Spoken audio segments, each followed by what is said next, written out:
Basic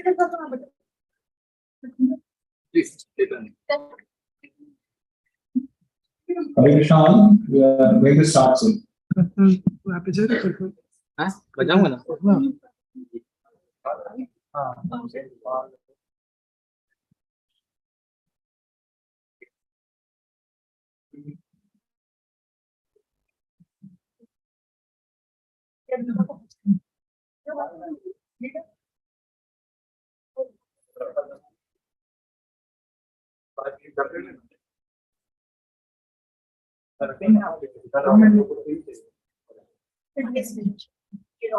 You want some hair or something? Where is it?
You were not performing this thing.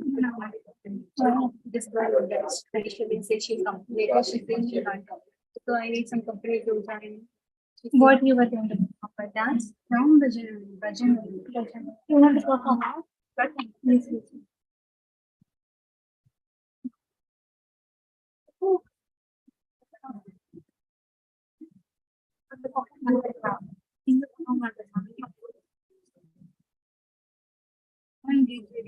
It is 3 years ago.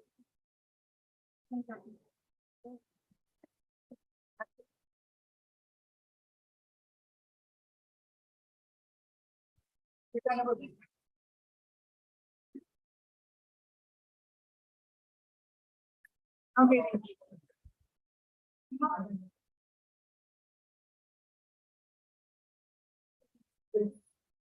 That's indeed. No, but we still with this guy. That's right. We didn't even be there. Time is very just at least it was Saturday only. Friday only. Yeah. So we did not. That time really was. Even you have seen the song already, no? This song, this bhajan. Yes, Namaram. You want to join us? You never sang it. If you have known before, I would have joined. Oh, okay. And she told only to Kavya to you. Hare Krishna to all. Jai Shri Ram. Hi, hello, namaste, namaskar, welcome. And at the end, our beloved Jai Shri Ram. Can you recite with me? Jai Shri Ram. Jai Shri Ram. Jai Shri Ram. So we are the independent student body of IIT Madras. We named as Jignasa, which I guess you might be knowing what it means. We follow the slogan of Atato Brahma Jignasa, which means inquiry of self-realization. Today we gathered here on the occasion of Sri Navami. You might be knowing that it is the birth time of Lord Sri Ram. Ram, the name itself, this you can't express it. You have to, you can feel it. Ram is just not a name. Whenever you say Ram, you can feel it. There is nothing like you can express it to anyone. It is your soul which knows what it means. Ram. It is the path of salvation. Ram is the path of moksha. Ram is everything. So he is the perfect son, perfect father, perfect human being, perfect king, and perfect king as well. So he is perfect in all sense. Ram is the son of Dashrath, and he has three mothers, Kaushalya, Kiki, and Sumitra. He has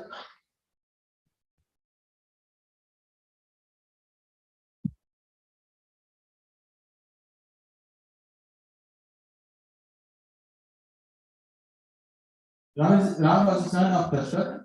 He has three mothers, Kaushalya, Kiki, and Sumitra.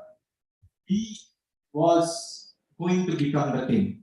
He was having everything. He had the pleasure of each and everything that a human being can possess. He was having more than, even though just to maintain the oath of what his father has given to his mother, he went for exile. Just think that can we equate to him in any ways? We can't.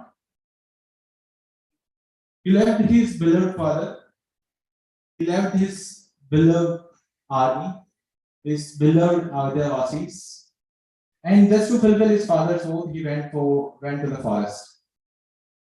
Later, he got separated from his beloved wife Mata Sita. His devotee Jatayu got killed, and there was lot of separation and kill in the whole path. We just, even if you list, I guess it will be more than something. So we can't equate to him in any sense. But I guess most of you might be thinking that this Ramayana happened in Treta Yuga. Right now we are living in Kali Yuga. So what is the need? Why we are following even Ram today? Why are following even Krishna today?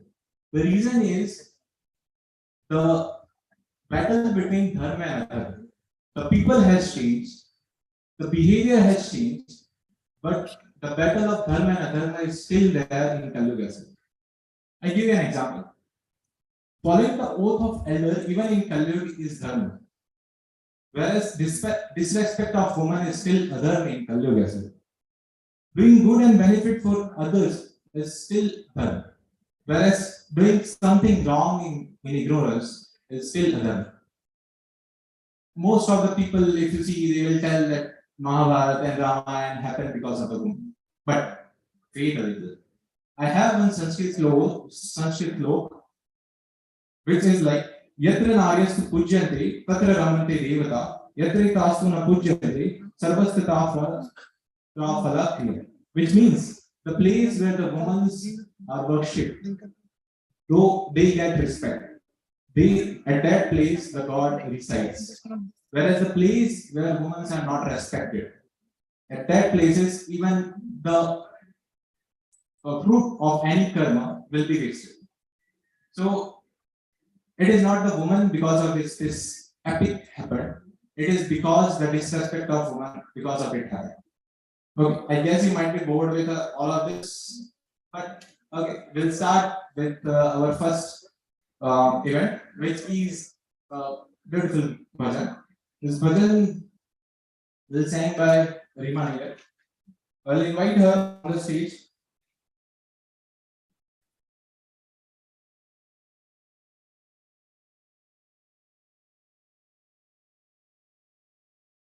And the title of the song bhajan is Nagri Ho Ayodhya Si, and the second one is Sajado Ghar Ko Awadh Mein Rama Hai.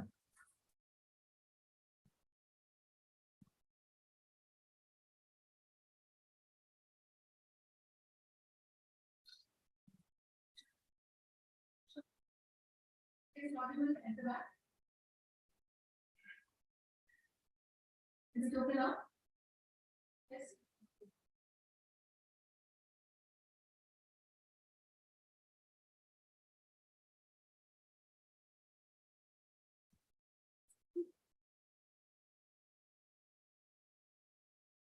Hare Krishna. Hare Krishna. Please.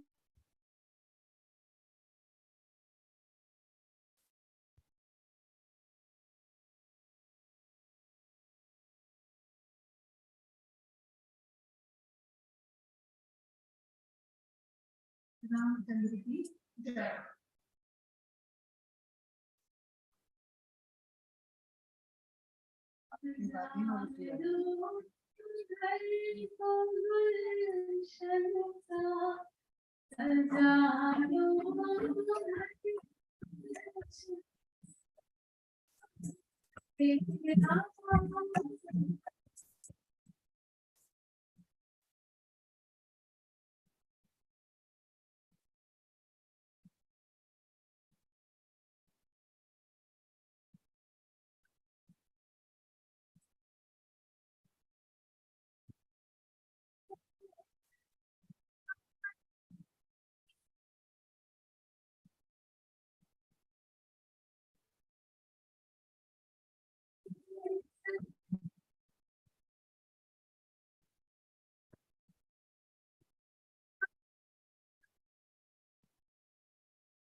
So now we do the next one. नगरी हम अयोध्या से रघुकुल धरा और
बोलो रामचंद्र की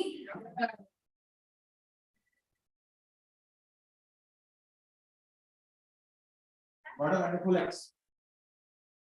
What a wonderful husband. Again, can we have a big round of applause? Once again. Inside again, Jai Shri Ram. Jai Shri Ram. We'll try to have more names after each and every event. Now, we are going toward the next event, which is much more oriented to in the next event, we are going to learn about the life lessons of Lord Shri Ram. For that, we are going to invite Rashmi Mataji along with Srinivas Prabhu.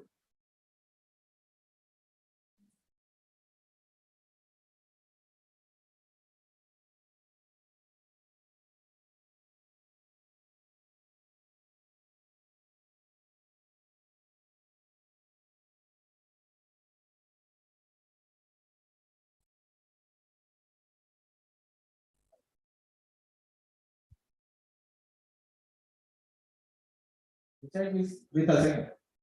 You have everything written. Recite with us.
Jai Siya Ram. So why was this legend put up right now? All of you who are from North India, you will know भगवान का जब जन्म होता है, that time we sing this. 12 noon in our houses, हम लोग थाल बजाते हैं, and then we sing this bhajan. So because we are discussing Ram Navami today, we thought it was appropriate to start with Ram Janam. And just to give you the story, most of you would be knowing the story of Ramayana, but it is so sweet that we don't mind hearing it again and again. You compare that with the story of any movie or even a real life event, we can't hear it more than 2 or 3 times. It can be the most horrifying or the most romantic or the most interesting. But when it comes to a news item, we cannot hear it more than 2 or 3 times. That is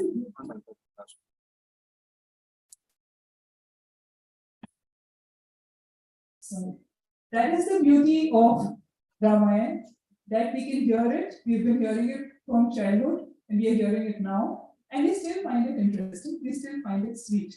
So the story of Ramayana, as you know, is of Treta Yuga, which is, we are right now in Kali Yuga. Before Kali Yuga was Dwapar. Before Dwapar was Treta. So it is ages ago. So what happened was, for the birth of Lord Ram, his father, King Dashrath, had to do a lot of penance. He was childless. He had many wives, but he was childless. So for that, he did a special yajna. In those days, people were not going to doctors and fertility clinics. They were doing yajnas. So he was doing yajna, and in that yajna, one yajna purush came and gave him a pot of sweet rice, payasam, kheer, whichever language you understand. And he told him that you give this to your wife, she will conceive. So, like King Dashrath had a lot of wives, he gave to 2 of his wives, the eldest, Kaushalya, and the second, his most favorite wife, Kaikeyi. He gave them half. Now, both of them gave half from their portion to Sumitra, a third wife. In due course of time, 4 sons were born. Kaushalya gave birth to Ramji. Kaikeyi gave birth,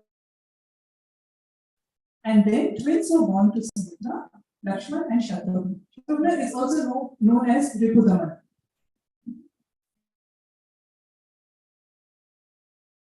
So what happened was once they were born, as per the times, they were Rajkumars, they were princes, but they were sent to the Gurukul to study, to serve the Guru and get knowledge from him.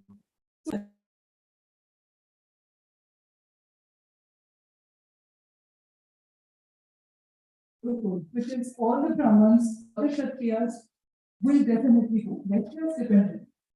So they are gone to the Gurukul and they are just living with the other boys and they are serving the Guru the way the other boys are serving. And they, like you can see in one of the pictures, he is Ram, Ramji and Lakshmi, the Guru.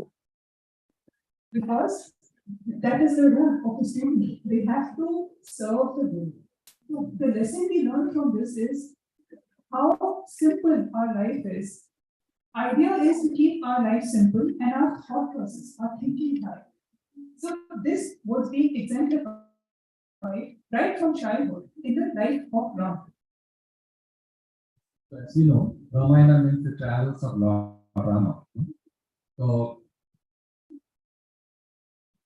this Dasharatha could not beget a child. That shows that everything has to have the sanction of the Lord. This particularly is the plan of the Lord. He has to appear in this way.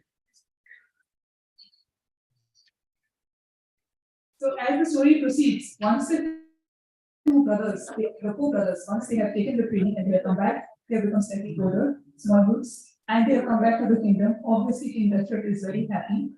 Then what happens? Sage Vishwamitra comes and he says, there are some, whenever we do any work, there are some demons who keep on troubling us. So please give us Ram and Lakshmana. They can help us, they can kill those demons and they can help us. King Dashrath did not want to send them, but a Rishi has come and asked. So if he doesn't get, he can be cursed. And somebody comes to your house and asks for something, he don't see that. Even today, we try to fulfill the desire to the extent possible. So very reluctantly, but King Dashrath allowed Ram and Lakshmana to go with Vishwamitra.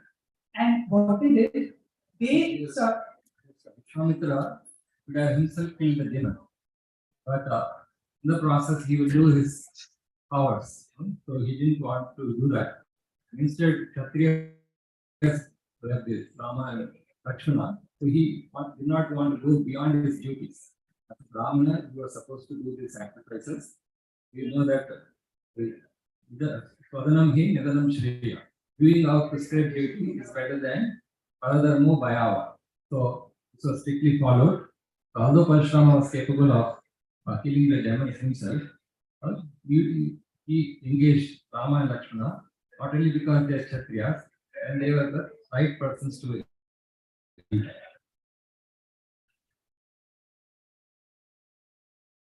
Just to tell you why this was said just now, because who had turned into a Brahman. So the way we are told nowadays that you have to be born a Hindu to be a Hindu, or you have to be born a Brahman to be a Brahman, that age, he was a king. He was a very emperor. You know, he had emperor of the world time, and he had one sage Vashishta's ashram or something, and there he felt sick. And he was when he was coming back, he ate the cow. That is Kamdhenu. Kamdhenu will give you. Kamdhenu will give as much milk as required, whatever is required. So he was very impressed that this sage is having this kind of a cow, and I am emperor. I don't have this kind of cow. So he wanted to take Kamdhenu along with him. And at that time, Kamdhenu did not want to go because she had come there to serve Sage Vashisht. So she asked Sage Vashisht, you please forgive me. He said, I am in the middle of a yajna, so I am not able to do anything right now. So then she asked permission, can I defend myself? Please allow me to defend myself. For that, he gave her permission. So she defended herself in such a manner that the emperor could not take her. So that was really a big on his ego. He decided that is no point being an emperor because I will be ruling the world. One cow can defeat me. So let me get the same powers that this sage has. So let me also do penances. And he started doing penances for many thousands of years. And then he became a Rajarshi. These terms are post, Rajarshi, Brahmarshi, they are post. He came to the level of Rajarshi, he was not able to go proceed further than that. Then he had to do some more penances, and in the middle that Menta episode happened. And then only he became a Brahmarshi. So because he had already done so much of penances to get over the Kshatriya attitude, mentality, so then he did not want to go back to the Kshatriya mentality to kill the demon. That is why he said, let the Kshatriyas come and let them do this work for me. So, okay, to take the story further, when Ram and Lakshman, they went to the stage to help him in performing the yajnas. As usual, when the yajnas were being performed, the demons started coming and troubling. So there were two of them, Taraka as a demoness and Subahu, a demon, a Rakshasa. They were both killed by Ram, assisted by Lakshman. After that, what happened? There was an invitation from two Vishwamitra. Okay, just before that, after Taraka and Subahu were killed by Ram, on the way, because they would be going around with Sage Vishwamitra, so on the way Sage Vishwamitra told them this is a rock. Actually, this is Ahilya, who has been cursed by her husband, and because of which she has turned into a rock. So Ram, please deliver her. So Ram just touches one toenail and she turns back into a lady. And because Ram has touched her, she has become purified. And her husband forgives her and takes her back. So this happened. He delivers Ahila. So these demons we hear about, they have a personal form. They appear in person. But we don't see demons around them. In the sense that the demons are described in the scriptures. So they have both impersonal and personal form. So this also done a lot. Sometimes this demonic mentalities, they take a personal form. Sometimes they are not visible. So this is the nature of the aspect of material nature that it can manifest and unmanifest. Today's demons are corona. And the other viruses, the biological warfare that keeps on happening. So after Ram has killed the demons and delivered Ahilya, there was an invitation to Rishi Vishwamitra from Mithila. The daughter of the king of Mithila was to be married. So there was a Swayamvar which was to be held. In those times, the girl had the right, especially of Kshatriya families, wealthy families, kingly class, they had the right to choose their own husband. So for that, a Swayamvar is kept, where different suitors will come, and whoever the girl thinks is best for her, she marries, she puts the garland on that person, and she can then marry that person. There can be some terms and conditions which are put. So the king had put, who was King Janak, he had put this condition that for Sita, for anyone to marry Sita, that person will have to be, will have to pick up that bow and arrow. We'll have to pick up that bow and we'll have to string the bow. And the pictures that you are seeing, these are actually the temples that are there today. This was this is today's the pictures are today's pictures, the white marble and the Sitaji, and that is a today's picture. And when Ram entered along with Rishi Vishwamitra, Ram and Lakshman both accompanied him. And when they entered Mithila, being young boys, they were roaming around, and Mithila city, the inhabitants, they were enchanted by Ram's beauty. And incidentally, it so happened a very famous episode of Sita had gone to the Gauri Puja the day before the Swayamvar in the evening to the Pushpa Vatika, and there was a Pushpa Vatika, there was a garden beside the temple. And in the Pushpa Vatika, Ram and Sita, they see each other, and she gets attracted, they both get attracted to him. And as the story goes, she goes back to the Gauri temple and prays back to Gauri. So, and she gets return the consort. So as such, they, it's not like we get attracted in one lifetime to someone who marry. Obviously, we have to change every lifetime. But in the case of the Lord and his consort, they return. But it's a pastime for them. So when they perform this pastime, we get to glorify them, learn to glorify them for their come to know about it, which we don't know now. So like he said, we can adversely attract to each other one lifetime. But they are eternal, so their attraction to each other is many lifetimes. Now we come to the condition of the Swayamvar. At that Swayamvar, the condition that was put was, it was actually a very auspicious dhanush, it was a very auspicious vow, that was a Shivji's vow. And it was supposed to be very heavy. Even in her childhood, Sitaji would easily lift it with her left hand and pick up a ball from underneath. And incidentally, Janak Maharaj saw that. And then he said, I need armies to even budge this ball, and this girl can simply pick up with her left hand without even realizing how great this, how heavy this Shikha is. So that is why he said somebody who marries her has to be worthy of her. And this was the way to understand the qualification of the suitor. So one by one, the kings came and they started trying to pick up the bow. And they all failed.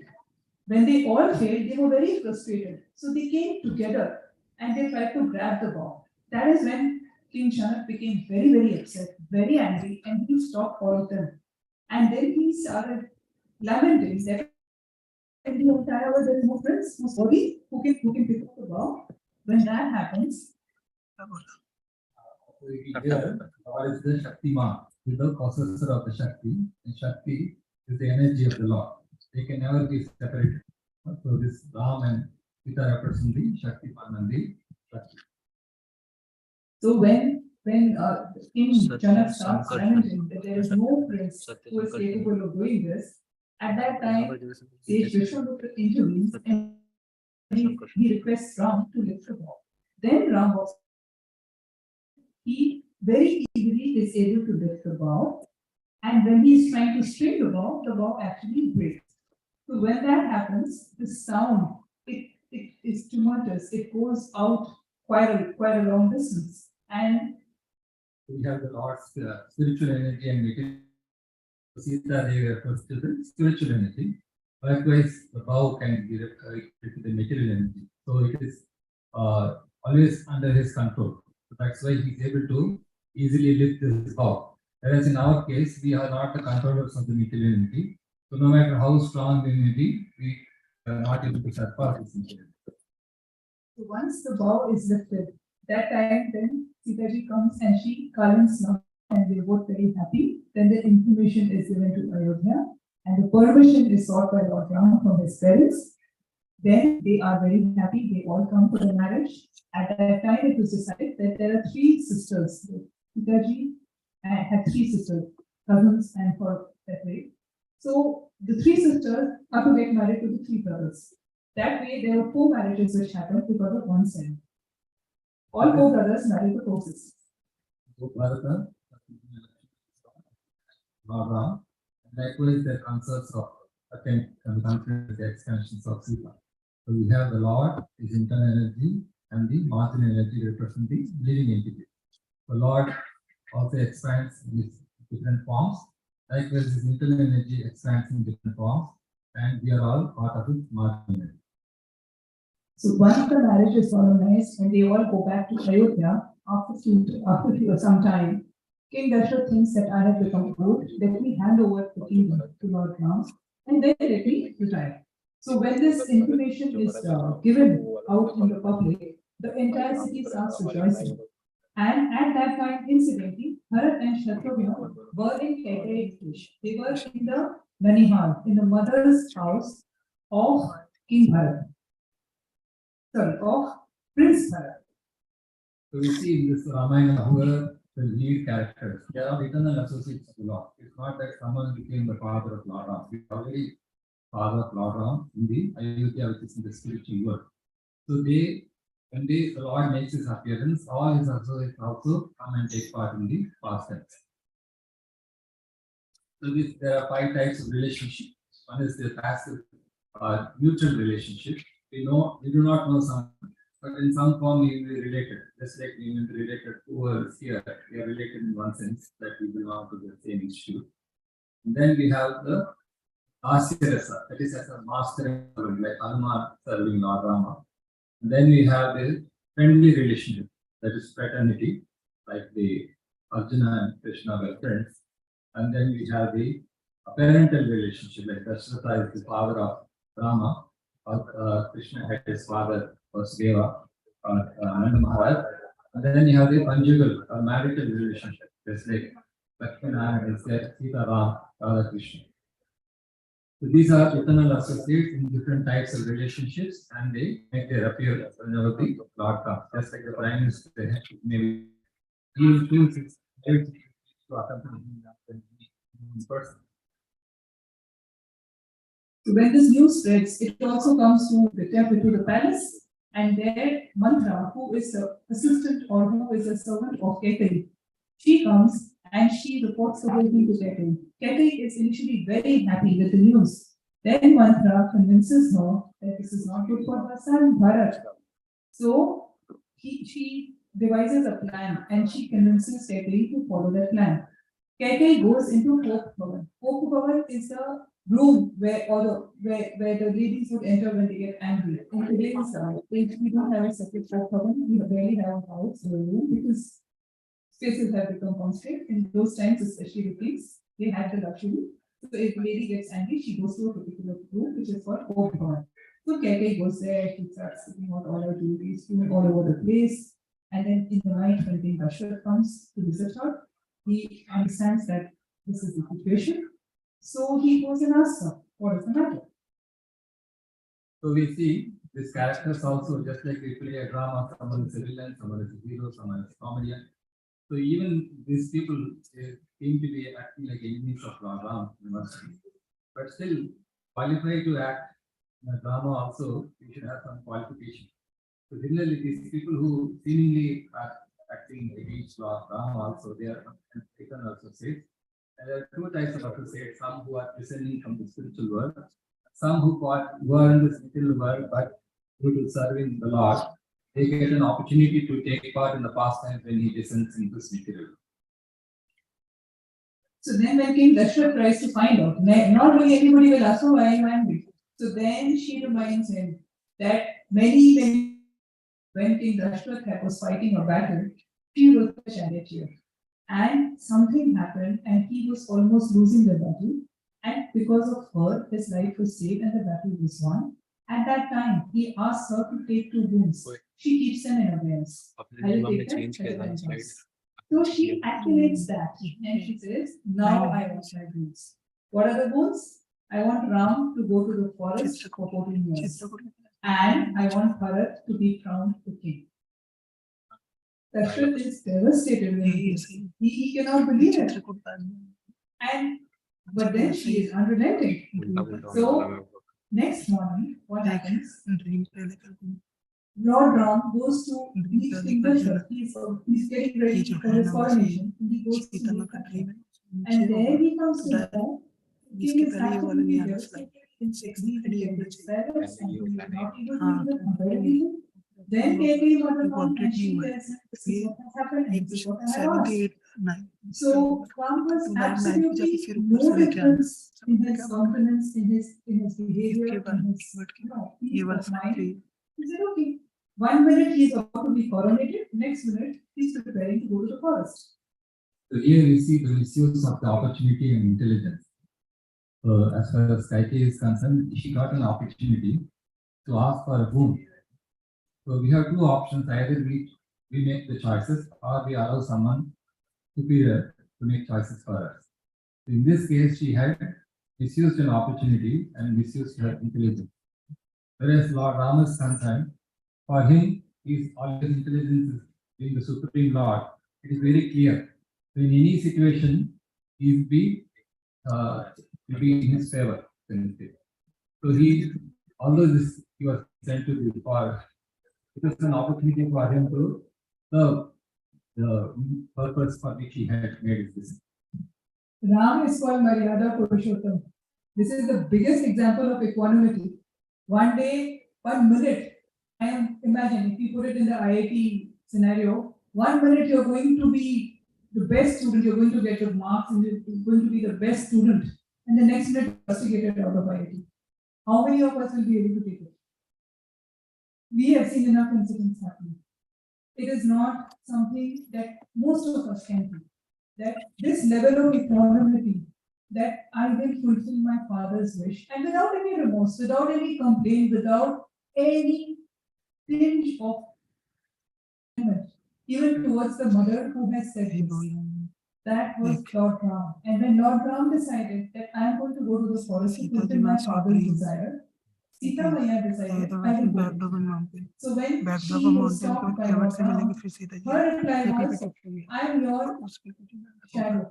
Keyword आ गया यार keyword से संवाद यहाँ पे keyword बाद में बताता I हूँ am your shadow. How can I stay away from you? And she is the princess, born and brought up as a princess. She said, I will walk in the forest with you. And Lakshmanji says that I will go to take care of both of you. So that is the reason I want to come along. I cannot stay without you. In forest, there are a lot of demons, there are a lot of wild animals. I will go to take. So his wife Urmila says, I will come because I am your shadow. So then he convinces her that if you come, my attention will be diverted to take care of you also. Whereas I am going for a particular purpose. I want to be focused that I am going to take care of Ram and Sita. So you please stay here and take care of the mothers, because all the three mothers are going to be very, very affected by this entire episode. So you, it's my request to you that you stay back here to take care of the mothers and allow me to do my duty. For which Urmila, Lakshman's wife, agreed. You see, adversities are turned into an opportunity because Rama is fully in control of everything. So even though he was being sent to the forest, he knew it is an opportunity for him to accomplish his mission for which he had made his descent. And we can see in the case of the Lakshmana or Sita, they wanted to follow Ram because that is their eternal service, to be always at the service of the Lord.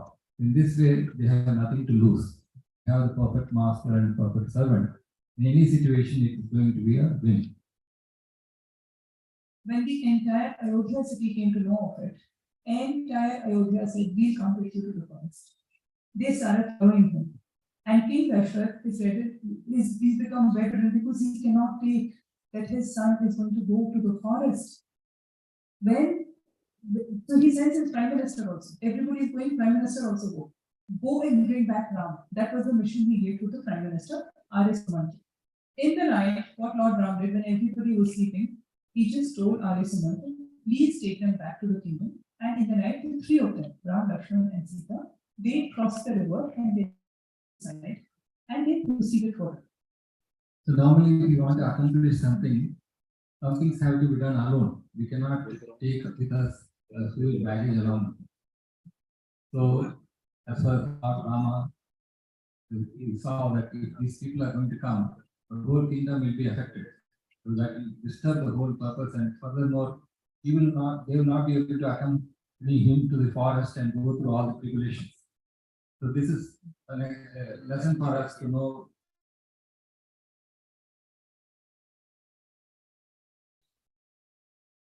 After crossing the river, Lord Ram reaches Chitrakoot, where the brothers were apart, and the three of them, they stay. In the meantime, what happens in Ayodhya? When Dashrath sees that R.S. Sumantra has come back without Ram, all his hopes are dashed, and he's not able to believe anymore. He gives up his life as a broken-hearted man. This song, King Dashrath's demise reaches Prince Bharat, because there is nobody, none of the sons are there to do the last rites of the father. So when Bharat comes to know, both Bharat and Shatrughan, they rush back to Ayodhya, and they can make out things are not right. Because they are not greeted or smiled at by the citizens of Ayodhya. They are literally wailing. Oh. And when he enters the palace and he sees the mothers as widows, he is devastated, and when he hears about what has happened, he rejects his mother. He cannot accept that you did all this for me. You are not my mother. So we see the example of Bharata, the straightforwardness, the lack of duplicity. That is very important. And so then what happens? He said, I cannot be the king. I will not be the king. I will go back to the forest and I will bring back your king to you. So the entire Ayodhya city is so happy. He takes the three mothers, he takes the army and few citizens, and they start proceeding towards where Lord Ram is. So they have, when they proceed, they find the same keyword, the same person who takes Lord Ram across the river, Saryu River, and then he reaches Chitrakoot. This Chitrakoot is a place we were seeing, so the picturesque, and very important is that Lord Rama stayed there for 12 years. Then only he proceeded to the other forest. So in this place, most of the pastimes of Lord Rama, Lakshman and Sita took place. So then the famous Bharat Milap happened.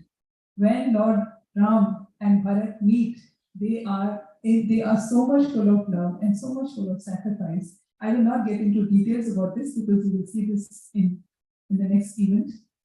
So if the relationship is genuine, even if you are separated, then opportunities will come where we meet again. So sometimes we see a very dear friend, we think we are separated from him, but we see time again opportunities come to get back to them again. So if you value some relationship, there are always chances that you get back even in the next lifetime out. Then what happens when finally Lord Ram is able to convince Bharat with the help of King Janak that I will stay in the forest, you go back to the kingdom and you rule the kingdom. So then he takes the paduka, the footwear, and he requests Lord Ram, because Lord Ram is barefoot in the forest. He requests Lord Ram, please grace and put your legs on this paduka. I will put that on my head, I will put that on the throne. You will rule, I will be just the representative for 14 years. And he goes. So we can serve in separation. So Bharata was anyway serving Lord Ram when he was together. And when the situation arose that he has to be separated, still he could continue that service because of his strong affection for the Lord. So during, they were there in Chitrakoot, and then they went around the Dandakaranya forest, and then they reached Panchavati. In Panchavati, they were staying there, and at that time, Surpankha, who is the sister of Ravan, the king of Lanka, she sees Lord Ram and she gets attracted to him. So she makes the form of a very beautiful lady, and she goes in front of Lord Ram and she propositions that I would like to have a child with you, please marry me. Lord Ram tells her, I have taken a vow, I will marry only once, and I'm already married. My wife is here, I cannot marry you, I'm sorry. You can approach my brother. So she then approaches Lakshman. So then what Lakshman says, that I have come here to serve my brother and his wife. I don't have the time to get married. I left my wife and I came here, so I can't marry you. So she gets very angry. What is this? You both are rejecting me for this lady, no? Let me go, and she pounces on Sita to harm her. The moment she does that, because Lakshman is there to protect Lord Ram and Maya Sita, he goes and she's a lady, so he cannot kill her, so he cuts off her nose and her ears. In that cut off condition, she goes and she instigates Rama. See what has happened. And she doesn't instigate by saying this has happened to me. She instigates by saying, describing the beauty of Sita Maya. Because she knows her brother is very lusty. So she spends time describing the beauty of Sita Maya, telling him, such a beautiful lady for you. What is she doing there? What is that man? Not in so many words, but with a description. And that attracts Lord Raman, and he approaches. Here are 3 lessons you can learn. That is the ugly interior and beautiful exterior. That is the example of Shurpanakha. Her heart was dirty, but she could put on a very beautiful external appearance. But the problem is that if you have such wrong intentions, you will have to face continuously reversals.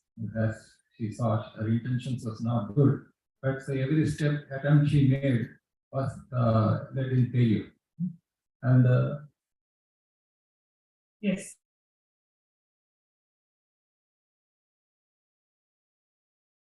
To the forest in the form of a golden deer, and he tells him somehow or the other, you ensure that Ram and Lakshman come out of the hut, so that Sita ji is alone, and then I will do what I have to do. So what Marish does, he takes the form of a golden deer, and he starts roaming around near the hut. When Sita ji sees that golden deer, she gets attracted, and she says, I want that golden deer. So Lord Ram runs to capture that golden deer and bring it back for Sita. And the golden deer keeps on going very much inferior inside the forest. When finally the arrow hits the golden deer who is Marich, he takes his original form, and while dying, calls out Lakshman in the voice of Lord Ram. And that when it reaches Lakshman and Sitaji is very much distraught that my husband is in danger, and she forces Lakshman to please go and you protect my husband. So Lakshman knows that this is a plot, but he's not able to convince Sitaji. So what he does, he draws what is called Lakshman Rekha, which is he draws a line around the hut and he says, "Don't cross this line, and I will be back soon." So he goes. The moment he goes, Ravan is around in the form of a mendicant, and he comes to their arms. So when he comes to their arms, Sitaji tries to give him arms, keeping the condition of not crossing the line. At that time, Ravan tries to cross the line and he cannot cross it. So he pretends to get offended and he says, "I will not accept arms like this." So to please the mendicant, because he's a sage, so Sitaji puts one leg outside.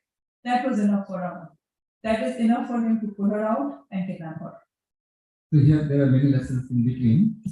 One is that Ravana, he was known for his lust, and the way he satisfied his lust is by marrying or abducting so many wives. But nevertheless, although that helped him to momentarily control his lust comes along with anger. So when someone incited his anger, then he succumbed to that lust. So this lust, anger, greed, envy, illusion, madness, these are all relatives like me. Kama and jealousy. Anger is the younger brother of lust. So that was his weakness. The true way of subduing lust is to love someone, develop love for God. And you can see in the case of Sita Devi herself, when Lord Rama was there, she got attracted to a deer, a higher object of attraction. If he get distracted by something else, then it can prove to be very costly. Now, as far as Ravana is concerned, he appeared in the dress of a mendicant. In his original dress, he could not act like that. He could not approach Sita Devi in the original form of a demon. But even to approach such a saintly woman, he has to dress himself like a saint. But nevertheless, one cannot act what he is not. So eventually, he had to give up that. So he And one more abducts. instance is that here Sita Devi, she offended Lakshmana. Lakshmana was trying to serve Lord Rama, and that's why he put this Lakshman Rekha. And he knew very well that it was not Rama calling out for him. But Sita Devi at that time suspected the intentions of Lakshmana. Invariably, that led to an offense, and once that offense was performed, she lost her guard against Ravana. So when Ravan abducts Sita and he's taking her back to Lanka, on the journey, she keeps on in her jewelry and keeps on crying for help. So at that time, Jatayu, who is a bird, he comes and he tries to defend her. I mean, he attacks Ravan and tries to defend Sitaji. Ravan at that time, so he's very easily able to kill Jatayu. In the meantime, Rama and Lakshman, when they return back to the hut and they see that Sitaji is not there, they start searching for her everywhere. They find Jatayu, who is injured and about to die.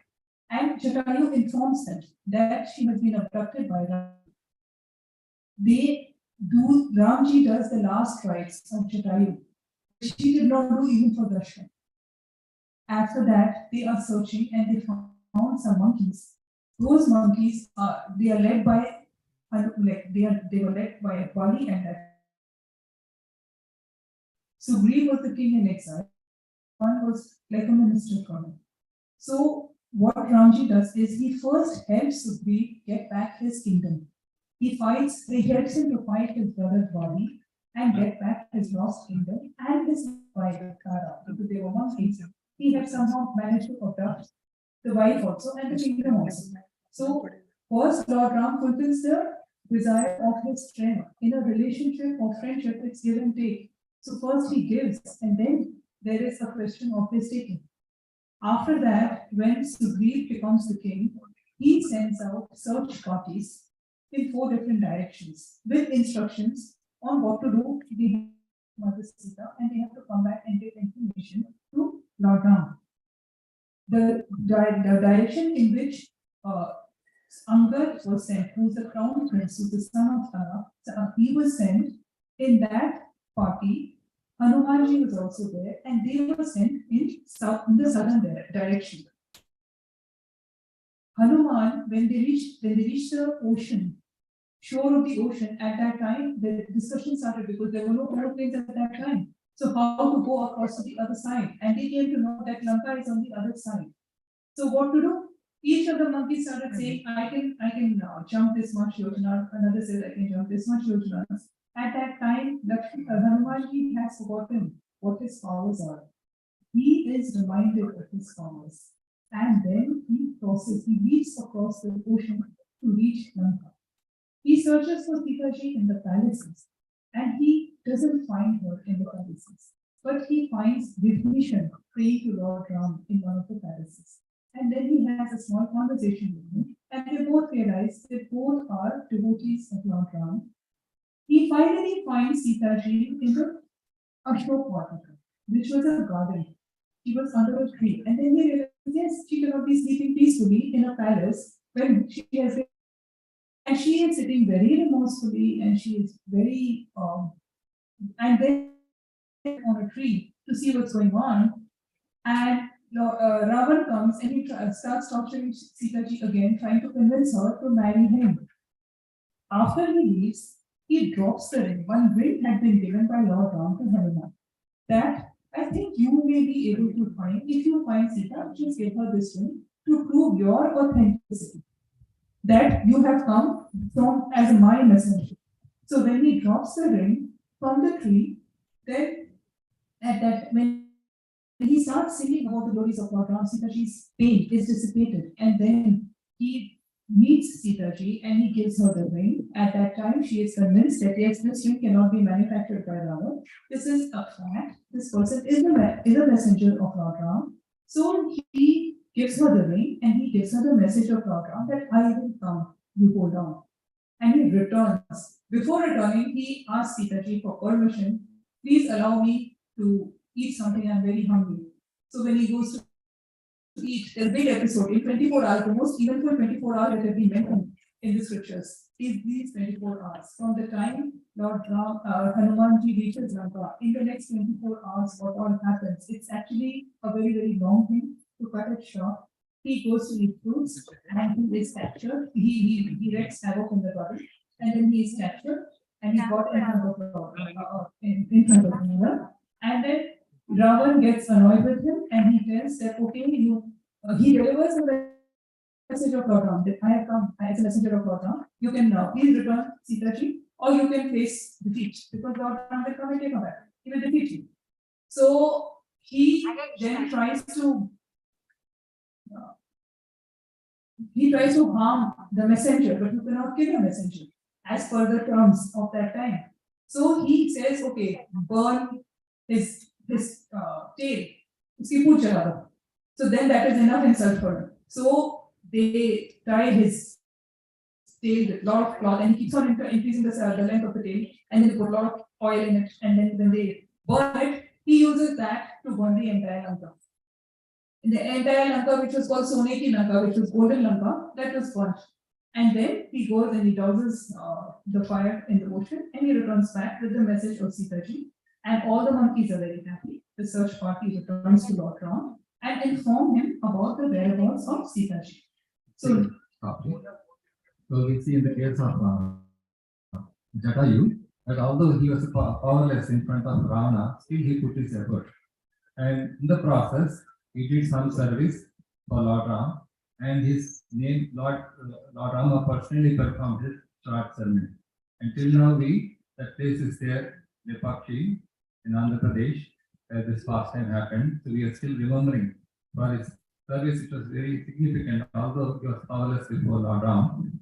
By endeavoring to do some service, we become recognized, even though we may not be successful. And we see in the case of the Vanaras also, when the pact was drawn between the Sugriva and Rama, there was many tests to Lord Rama to see if he was really qualified to fight against Vali. And through the alliance of, to the assistance of Hanuman, this pact could happen. So Hanuman played a very important role in bringing together Rama and Sugriva. So the Guru also has a very important role in bringing Lord to the disciple.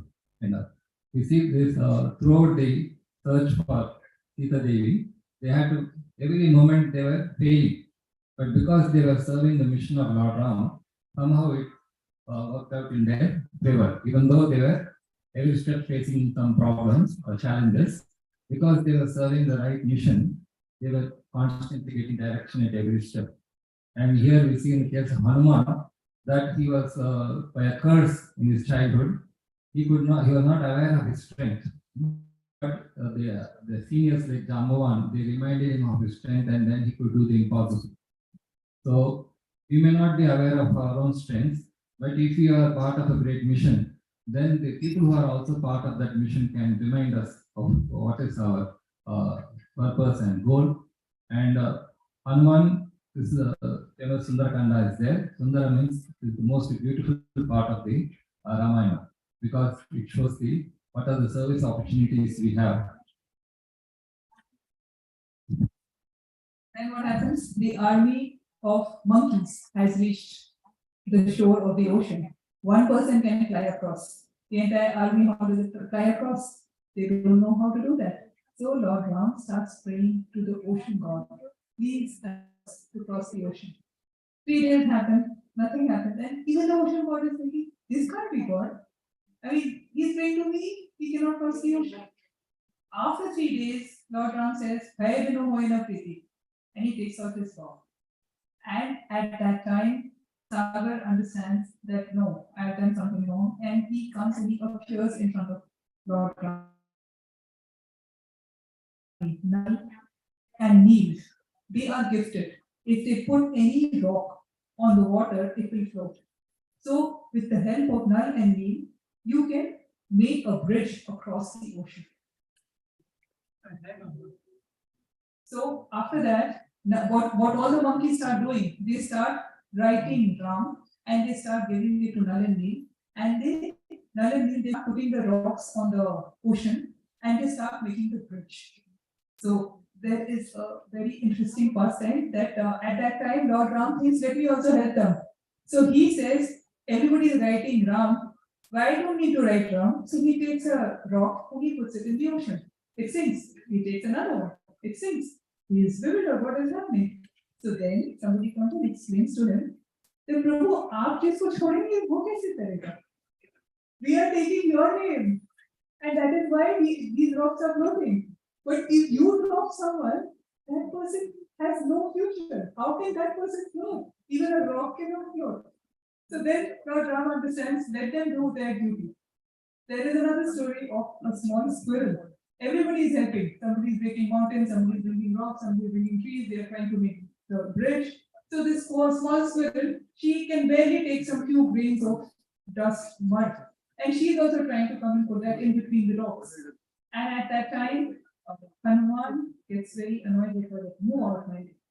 So Lord Ram sees that and he doesn't like it. He is serving you.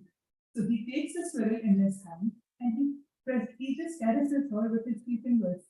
Even today, every squirrel has those marks of the 3 fingers. That is Lord Ram. So we see the case of Hanuman, when he goes to Lanka, he has to search for Sita. In the process, he searches all the different palaces. At one point, he thinks whether I am a brahmachari, whether I am doing the right thing. So, but then he recollects that he is in the mission of the Lord, and therefore it is justified. So when the goal is justified, then the means also become justified. So that's very important lesson we learn from the case of Hanuman, that because he was fixed on the mission of serving the Lord, whatever he attempted in the process was successful. So then once the armies reach the other side, at that time, Vibhishan goes and advises Ravana, let's see, you never expected, but the entire army has come here. Tomorrow you will be defeated. So it would be better if you go and hand over Mother Sita. Ravan gets very annoyed with Vibhishan and he throws him, he kicks him out of the kingdom. So Vibhishan gets what he wants. He goes to Lord Ram and he joins Ram's army. So Vibhishana, an example of how we have to take the right side. We see in the case of the Mahabharata war also, this Karna to be in the side of Duryodhana, Bhishma, Drona, and although they were very accomplished, but because they chose the wrong side, they had to lay down their lives. In this case of Vibhishana was very intelligent. First of all, he advised his brother properly, and when he was refusing, he rejected him. So the author said, "You can reject a spiritual master if he is not following the path of religion." So there was a fierce battle after that. And in the fierce battle, Ravan's other brother, Kumbhakarna, his son, Indrajit, they all perished one by one. Eventually, Ravan had to come on the battlefield and he was killed by Lord Ram, and Sita ji and Ramji were reunited. The day Ravan was killed by Lord Ram is celebrated even today as Dashera of Vijayadashmi. That is the day of Vijay, of Dharma over Adharma. So we see this, the Vanaras, in one sense they were monkeys, but because they served the mission of the Lord, even though some of them got killed, they were again brought back to life. But in the case of the opposite side, we see Ravana's side. Although they were very powerful, Indrajit means he has conquered over Indra. And Kumbhakarna, actually they were very powerful, but because they were on the wrong side, they were made to choose the wrong boons. The Kumbhakarna got the boon that he can sleep for 6 months. So this one by one, although all of them very powerful compared to the Vanaras, because even Ravana thought that what will this army of monkeys do? But Hanuman gave him a sample of what is going to happen in the opportunity to understand the power of Lord Rama. But he was proud of his strength, and in the process, gradually he had to lose everything. And whoever was on his side also, they had to lay down their lives. Just like Duryodhana, he sacrificed the life of all the powerful people on his side because he was opposing the Pandavas or Dharma. So then what happened? When Ravan is killed, what does Ram do? He does not go and place himself on the throne. He places Vibhishan on the throne. And he makes Vibhishan the king of Lanka. That is the biggest lesson that none of us have ever learned. That is detachment. The moment we get something or we fight for something and we get it is ours because I worked hard for it. But he was on the side of Dharma. He placed Vibhishan on the throne. So we see in the case of Vibhishan, when he was trying to join the party of Lord Rama, the Vanaras were suspicious of his intention. Lord Rama, he took the decision to accept Vibhishana because Lord Rama said that anyone who comes surrenders to me, I will not reject him from my shelter. So that is the case with any one of us, even if we have wrong intentions, when we are surrendered to devotion, then we become purified. And even now we see Vibhishan, the Sri Rangam temple, the deity is still facing the direction of Sri Lanka because Vibhishana got the opportunity to take the Ranganath deity to his place, but due to some reason, as a pastime of the Lord decided to stay in Sri Lanka, but he gave the benediction that he will be facing in the direction of Sri Lanka. So the journey back to Ayodhya was completed in 21 days. That is why there are 21 days between Dashera and Diwali.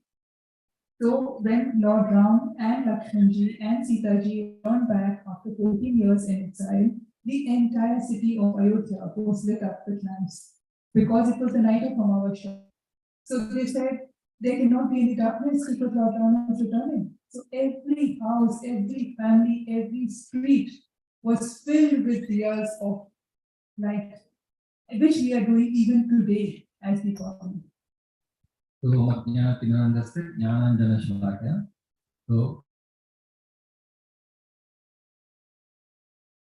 which you can see the Lord. So this the arrival of Lord Rama back to Ayodhya shows that if we welcome the Lord into our heart, there is no place for darkness. The full family is reunited after 14 years. What are the lessons you learn? All right, so we just skip it. I want to show you some real life pictures, today's pictures. This is Ram Setu on the left. This has been, it is still, you can see it, I mean, the satellite pictures still show the Ram Setu between Kanyakumari and Sri Lanka.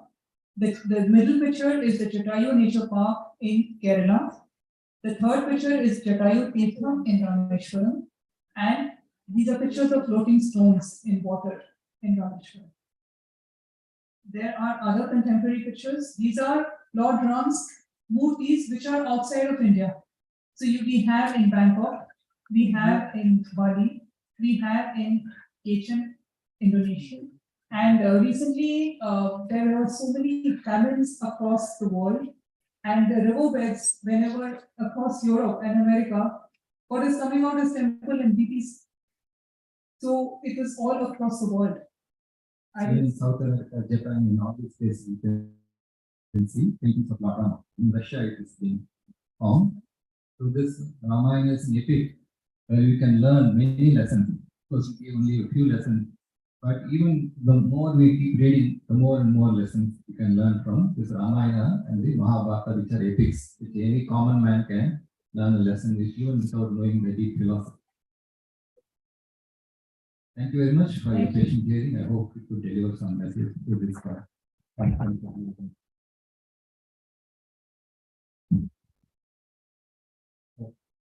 I guess now again the same question which I have asked previously, that this happened during Treta Yuga while we are carrying Kali. So there are several life lessons which we can use even in Kali to get salvation, we can say. The problem with human is that in this temporary world, in this temporary body, we want everything permanent. So that is the issue with the human. So now again, there is no harm in chanting the Lord name. This time, Jai Janki Vallabh. Again, recite with me. Jai Janki Vallabh. Jai Janki Vallabh. Jai Janki Vallabh. Can anyone from the audience tell me what is the meaning of Janki Vallabh? Yeah, it's so simple. It's the name of husband of Janki, which is Lord Rama. So now next event is a little bit more interesting. It is a visual piece which is going to be taken care by Satya Sanskarshan Prabhu. So I invite him.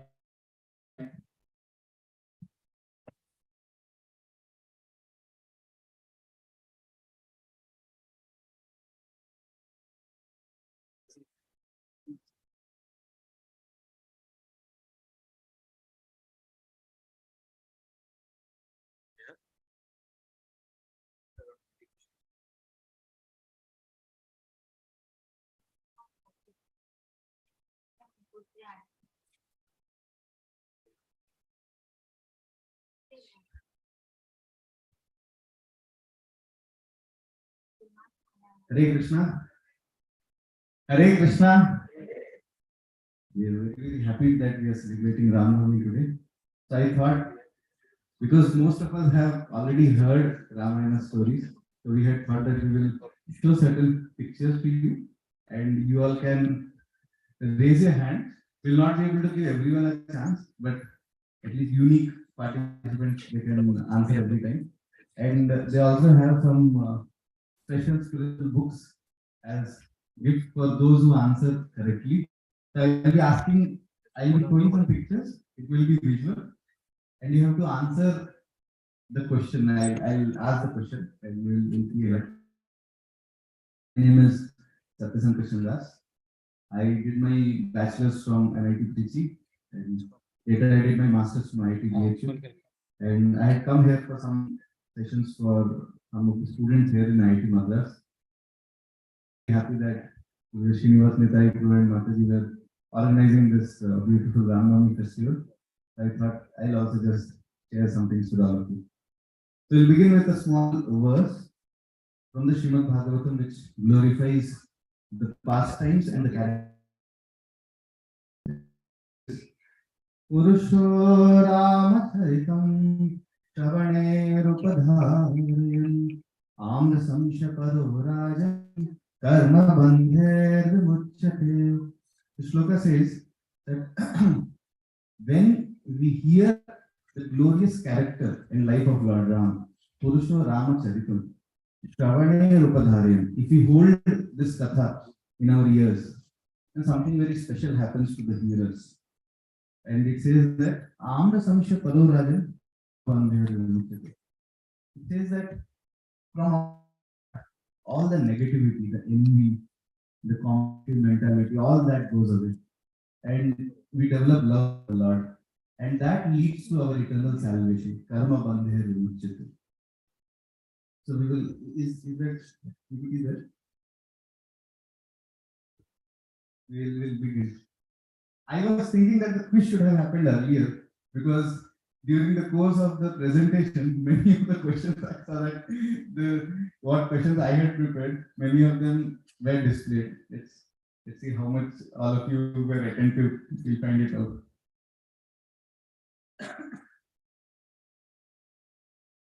Because it's a visual quiz, so I don't want to begin the questions without listening.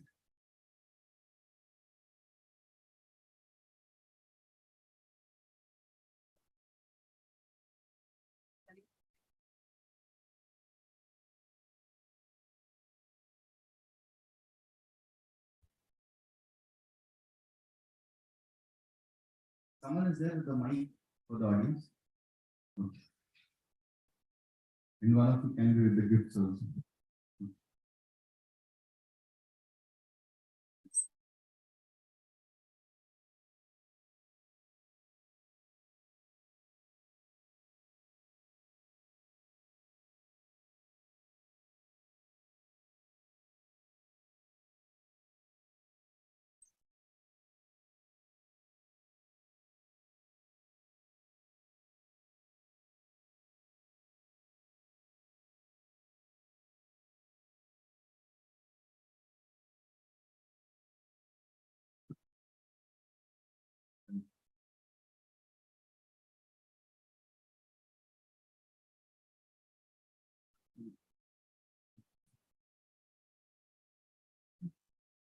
Go ahead.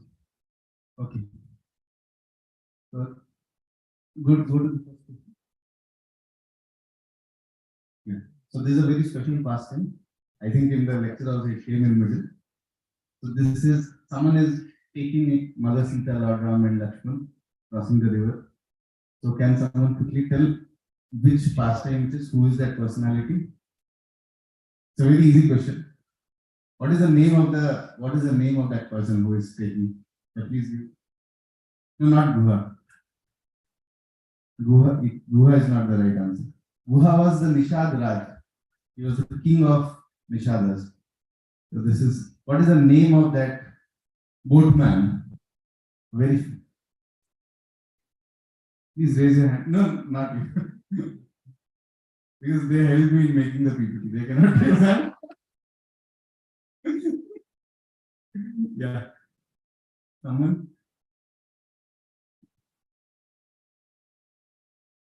Yes, anyone? What is the name of the boatman? It's a very famous pastime. Yeah. Keyword. What's your name, sir? Vinod. Very old. Very nice. Thank you. Let me tell you some little. Please give him a gift. So this keyword pastime. Does anyone know where did this pastime take place? This pastime, where did it take place? This is Arayu River, but the exact place where it took place, there's a place called as Ramghat in Sringaverpur. Sringaverpur is around 30 kilometers from Prayagraj, the Sangam. So Lord Ram, when he moved from Ayodhya, he came to this place called Sringaverpur, and in Sringaverpur there was this cavern, and there is a place called as Ramghat. And then he crossed Lord Ram across to the boat, and Lord Ram entered into Prayagraj when he crossed the river. The very special story of Kevat. Because when Kevat came and Lord Ram asked, "Can you please help me cross this river?" Then Kevat said that, "Why not? I'll surely cross. This is such a beautiful opportunity. You and Mother Sita and Lakshman, I'll cross, but I have a condition. Lord, what is your condition? He said that my condition is that first I will wash your feet thoroughly because I don't want any dust to remain on your feet.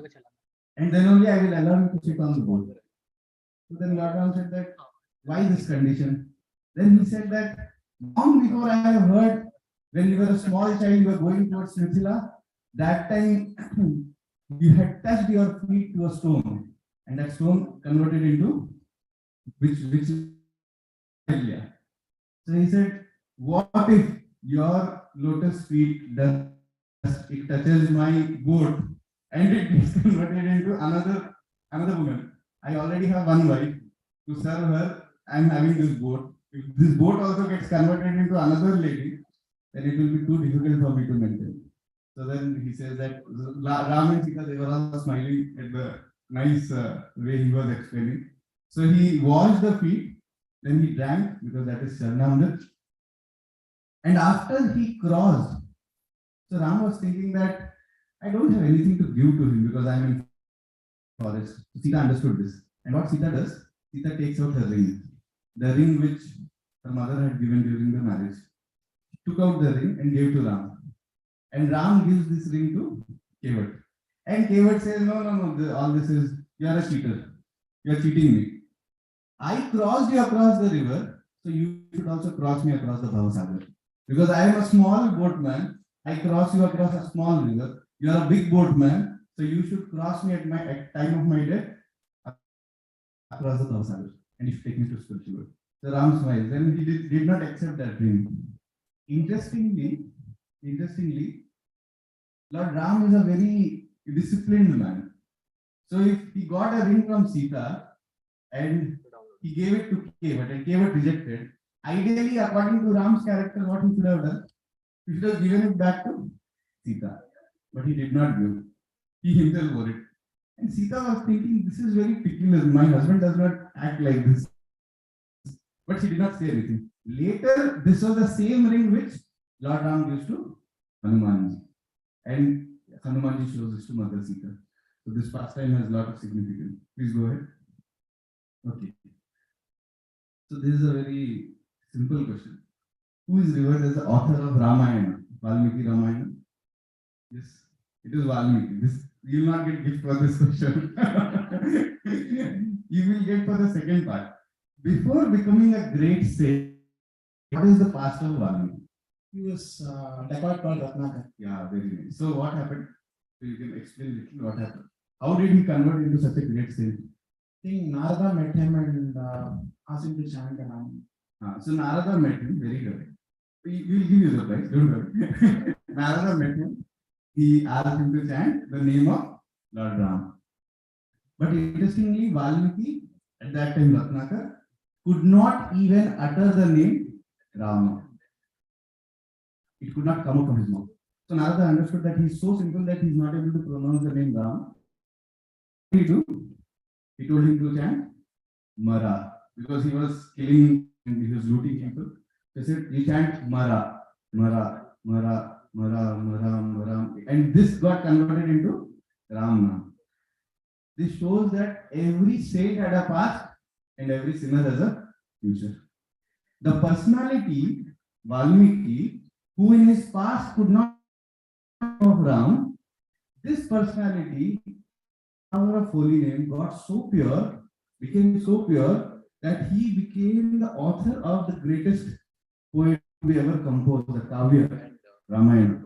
And he glorified Ram in such a way that till Ramayana and becoming Ram.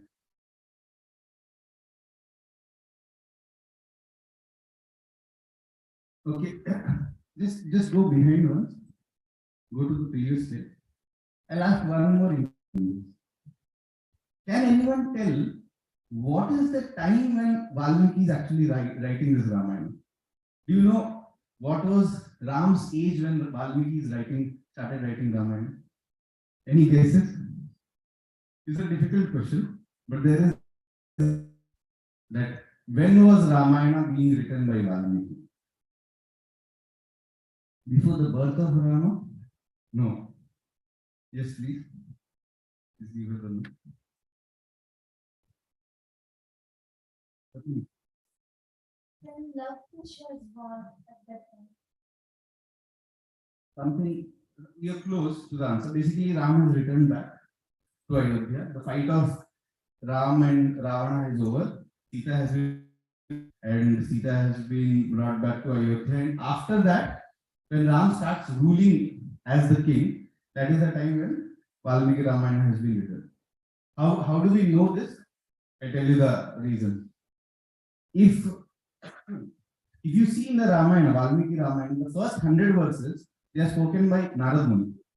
Narad Muni speaks Sanshipta Ramayana. In 100 verses, he speaks the entire Ramayana in this, and then Valmiki elaborates on that. You find that Narada speaks in past tense, coronated as the king after Vanvas. And after this point, Narada starts speaking in future tense. That this Ram, he will rule for 11,000 years more, and he will do this, and his kingdom will be prosperous, it will be called as Ram Rajya. So that is the point where you can understand that this is the time when the shift between past tense and future tense is happening. And this is the point where Ramayana has been actually written. And it is like, I'm talking about approx years. Ram is considered to be around 41 years when Ramayana is being written. The calculation for this is, when Vishwamitra took Ram with him, Dashrath says to Vishwamitra that my son is not even 16 years. How can you take my son? So this shows that Ram must be somewhere around 15 years when Vishwamitra was taken. And then Ram gets married to Sita. And after marriage, there is certain calculation that stayed in the palace for 12 years. So 15 years plus 12 years after marriage, and then Vanvas for 14 years. Altogether put around 41 years. So this is the time when Valmiki is writing Ramayana. Please go ahead. Can anyone guess what is the name of this demon? This is a demon which was killed by Ram and Lakshmana. This is not Taraka. Taraka is a woman demon, like she demon. But this is a single, if you observe it, it only has one eye. Single-eyed demon it is. Something like our television, one eye. So this is, yes, please do. Is it Kabanda? Kabanda. Hari Bol. Very nice. Kabanda. Now we are giving. They are giving. In South India, they have this. Kabanda is famous for his strong bhuja. Kabanda Bahu. Kabanda Bahu means someone who has very strong arms. So Ram and Lakshman, what they do? They cut off his arms, and that is how he is killed. He had got a curse. He later directs Ram and Lakshman towards Shabari's ashram and all that. Go ahead. Yeah. Okay. Can anyone tell which are these two pastimes? This pastime is from Ram Leela, and that pastime is from Krishna Leela. Someone who has not answered. This pastime from Ram Leela, that pastime from Krishna Leela. He's telling the answer. So you're correct. The right side pastime is, what is the name? No, right side. Yeah. Putana, very nice. And what is the left side pastime?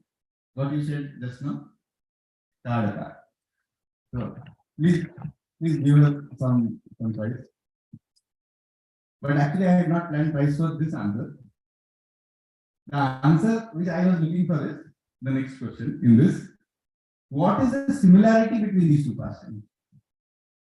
There is something very similar. Don't say that both of them are women. That is very clear. But something more is there.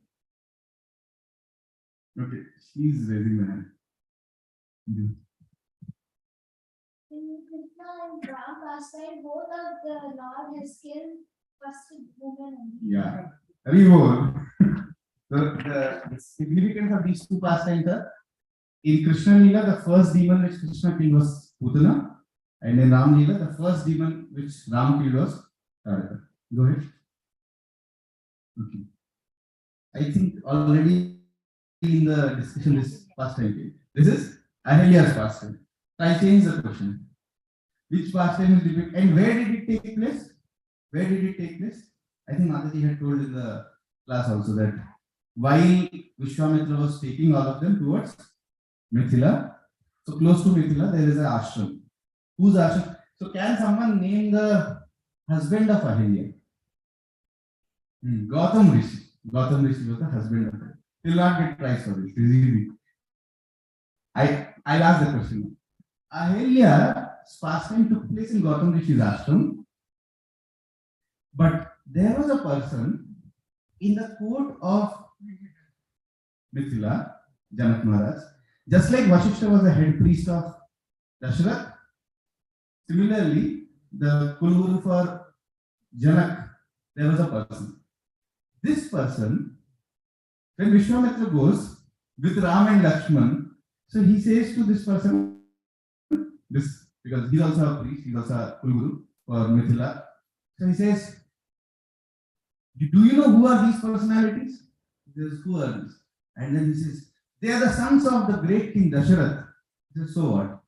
And then he says, these are the guys, they are the supreme lord. I don't believe in this. Then he said, these are the people who killed Subahu, who killed Tadaka. He said, that's okay, I can also do that. He was not getting impressed by anything what Ram and Lakshman till now is doing. At that time, Vishwamitra says something. Vishwamitra says, and while we were coming towards Mithila, there was an ashram of Gautam Rishi. And he said, what happened there? And he said that when Ram and Lakshman went to that Gautam Rishi's ashram, there was a stone which was lying there. What happened to that stone? And then he said, as soon as Ram's feet touched that stone converted into Ahilya. And this fellow started jumping and dancing like anything. And Vishwamitra was thinking, till now I spoke so many glories of Ram, he was not at all impressed. Why this Ahilya pastime is so impressive to him? Then this Rishi tells that Ahilya, who had become a stone for so many years, is none other than my mother. And because I could not free my mother, and I knew that only the Supreme Lord's touch can free her. So now I understand that Ram and Lakshmana are none other than the Supreme Lord. So can anyone tell the name of that Rishi, who was the son of Ahilya, who was the main person, main Kulguru for Mithila? Please give him the name. Ashtavakra Rishi? No, not Ashtavakra. It's a little uncommon, not so famous. The name of the Rishi is Sadanand Rishi. Sadanand Rishi was the person who is there. You will see in the pictures of Ramayana, while Sita and Rama are being married, there are two Rishis. One is Vishwamitra and one is Sadanand Rishi. Go ahead. Okay. What is the verse which Vishwamitra speaks to wake up Rama and Lakshman? This is interesting. Because for the first time, Vishwamitra is going with Rama and Lakshman, and in the night they take rest. They are like young boys, they're taking rest.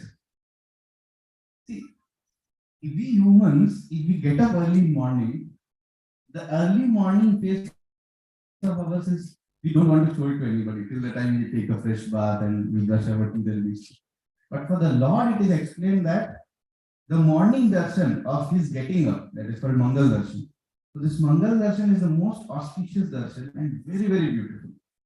And Vishwamitra observed that the morning sun rays are falling on the face of the Lord, and he's seeing the Lord, Ram and Lakshman, waking up, and so just like mothers wake up the children. So Vishwamitra today was thinking that every time this opportunity, every day is with Kaushalya. For the first time in my life, I had the opportunity to wake up Ram and Lakshman, and he was waking them.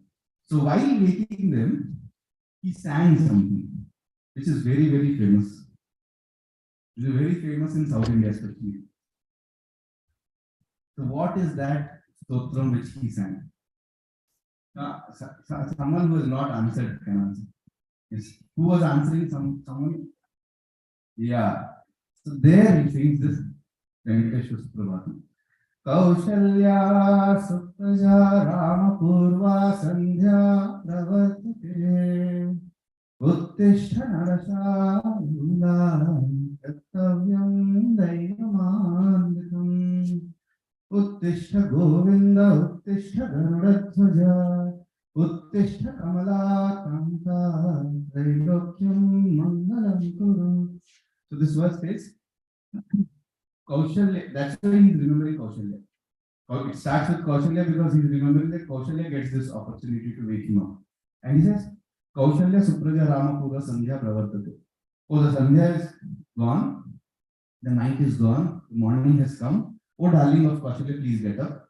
And he says, Uttishta, he says that Uttishta Narasha Bhula Kartavyam Daivamanditam. He says, you are a lion amongst men, amongst all humans. Narasha Bhula, you are a lion amongst men.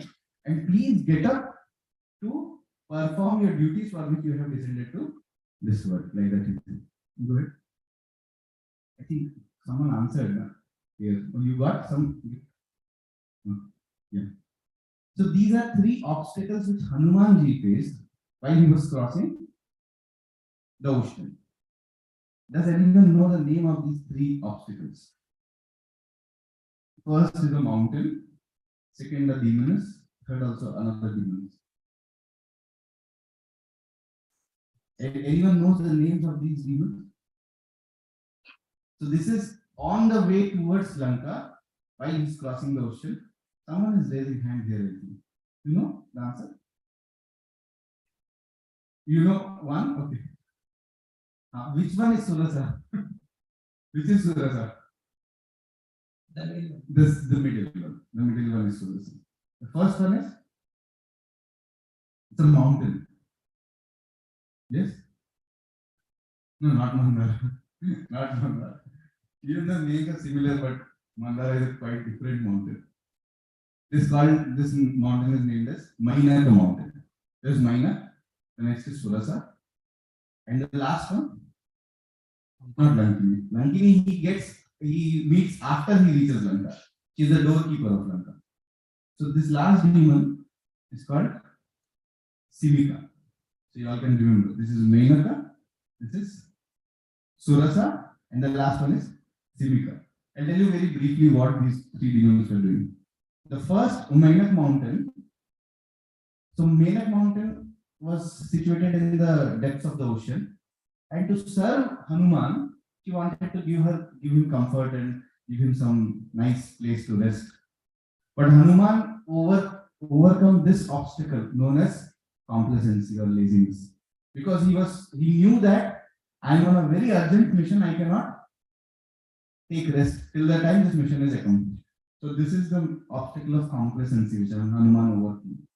The second demon was the demon of competitive mentality.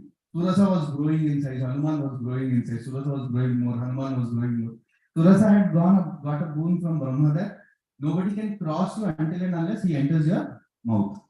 So finally, when Hanuman saw that Surasa is reaching the sky and I am also so tall, there is no point having this kind of ego tussle. And finally, Hanuman becomes as small as a fly and enters into the mountain, comes out. And he says, Surasa, I am here. I have gone into your mouth and come out, now please allow me. And Surasa allows. And the last demon is the demon of holding on to negativity. Because what Simika was doing, Simika held the shadow of Hanuman and was not allowing Hanuman to go ahead. So sometimes in life, all of us have some shadow also. Shadow refers to the dark part. But when someone holds on to it, then he cannot see the brighter side and go ahead in life. So Hanuman kills Simika also, which is like fault finding or holding on to negativity. Please go ahead. Okay. Can you tell who's that personality? Who is what is happening there? At least that blue color dress is very simple to guess. Who is he? Balramji. No gift for this. So Balramji, this is correct. There is a person with whom Balramji is fighting, which is happening in Dwapar Yuga, in Krishna Leela. But this same guy, he, even though in Krishna Leela, he looks like a demon, has demonic tendency. But this person in Ram Leela was a great servant of Lord Ram. So he was, in fact, one, whenever you see monkeys photo, like in Ram Leela, that who were the prominent monkeys, he was one of the most prominent monkeys of Ram Leela, one of the most prominent Vanaras of Ram Leela, who helped in finding Sita. But by the time Krishna Leela comes, because of wrong association, because of lot of bad association, he got corrupted, and this fellow becomes a very sinful demon, and Balramji kills him. So can you name the demon who, like, this soldier of Ram, of Vanara soldier, who later becomes a demon? Yes, please. Vali? Oh, no, not Vali. This is some other demon. Jambavan. Jambavan was a great devotee of Lord. So Jambavan is, see, it is correct that Jambavan was there in Krishna Leela, but he never ever became corrupted. In fact, Jambavan has a fight with Krishna. And in that Panja fight, dual fighting, nobody is able to win over each other. And Jambavan realizes that this person is none other than Lord Ram, who has come as Lord Krishna. And Jambavan says, sorry, Prabhu, I fought with you. So I want to rectify my mistake by giving my daughter in marriage to you. And he married Jambavati to Krishna. So Jambavati was one of the wives of Krishna. Supri. No, not Supri. Someone who knows Krishna Leela can tell easily. And then you can tell. Because this is easy. But maybe Mataji will tell. Dvivida. This is Dvivida gorilla. It's a gorilla, Dvivida gorilla. So this Dvivida gorilla was one of the most important soldiers in Lord Ram's army. But this person takes association of Narakasura. And that's why he gets corrupted. And that's why in future he becomes this Dvivida only. Dvivida has a long life. Many of the Vanaras in Lord's army, they have very long life. But Jambavan has a very long life. Hanuman has a long life. Dvivida also has a very long life. There is one more reason why Balram kills him. In Ram Leela, Dvivida was a great servant of Ram, but he did not give proper respect to Lakshman. So Lakshman did not kill him that time because he served in the mission. But in the next incarnation, as Balram, he killed Dvivida. Go ahead. Okay, why did Janak keep the condition of breaking Shivadhanush as the eligibility to marry Sita? I think this is already discussed. So we will not give gift for this. So, they can answer? Okay. Answer someone who has not answered can answer. Yes, someone here, you can give. Because Sita can lift that during. Sita was able to lift that with her left hand. And she would sometimes take it and hit on the tree branch to get a ball. Or she would use it to remove the ball from the bottom of that place where that Shivadhanush was kept. Ordinarily, thousands of people, thousands of warriors and huge wrestlers would be required to lift that Shivadhanush and move that. Just to move it, because so many were required. So Janak was thinking that whoever marries my daughter, at least he should be able to lift it, string it. This much at least he should be able to do. Because Sita is able to lift it so effortlessly. Tomorrow, if my daughter embraces a husband, that will be the first and last embrace. So that is why Dashrath kept this, that at least this much power he should have. Go ahead. Okay, names of the two monkeys who played key role as architects in building Ram. This also was discussed. This is, what is the name? Nal and Nal. Okay, can you tell how much was the ocean with, like how much they had to? According to Ramayana, I'm not talking through satellite and imagery. According to Ramayana, what is the actual calculation? 100 yojanas. 100 yojanas means 800 miles. One yojana is 8 miles, 13 kilometers. So 1300 kilometers according to that calculation, according to what Ramayana says. Go ahead. Okay. You know which yajna is this? Which yajna is this? Putra Kameshti yajna. Through which they got the payasam for getting the sons. Okay. The question is not this. The question is, who was the head priest of this yajna? There was a very special personality who became the head priest of this yajna. And someone is telling correct. I don't know who is telling. Rishyashrina. Very nice. I'll tell you who is Rishyashrina. Please give some gift to him. Rishyashrina was a very, very famous sage. Rishyashrina's pastime is very long. I'll not go into detail of that. Rishyashrina was the son of Vibhandak. Vibhandak was a sage who was very austere, but generally, just like anywhere, you have competitive mentality, even in corporates, colleges, everywhere. So if rishis do a lot of tapasya and penance, so the people in heaven, like Indra, they get insecure. So Indra sent an apsara telling that he distract this Vibhandak. So Vibhandak sees the apsara, he does not get distracted. Vibhandak is a very self-controlled sage. But the apsara goes to Vibhandak and says, I want a son from you. And the sage says that, see, if a lady approaches me, then I am bound to give, but I cannot come together with you. What I will do, I will give my bodily energy to you. You can use that and get a son. And he takes out his energy of his body and gives it in a pot to this lady, this apsara. But this apsara had no plan to get a son through Vibhandak. He only came to distract him. So what this lady does, she takes that particular substance and puts it in the womb of a deer. And that energy was so powerful that immediately from the deer, son was born. And his name was Rishyashrina. And Rishyashrina, when he was born, because he was born of a deer, so he has a deer horn. Then what happens? Vibhandak says that this lady simply cheated me because I gave her, I thought that she's a genuine lady, but she cheated me, and now my tapobal is lost. So what he does, he says that I will protect my son, and I will not allow my son to come in association of any ladies in the nearby vicinity. And he makes such strict rules for his ashrama, and he does not allow anybody to come. And then a lot of things happen. Finally, there was a drought in a kingdom of Ramapad Rishi. And Ramapad was one of the friends of Dasharatha.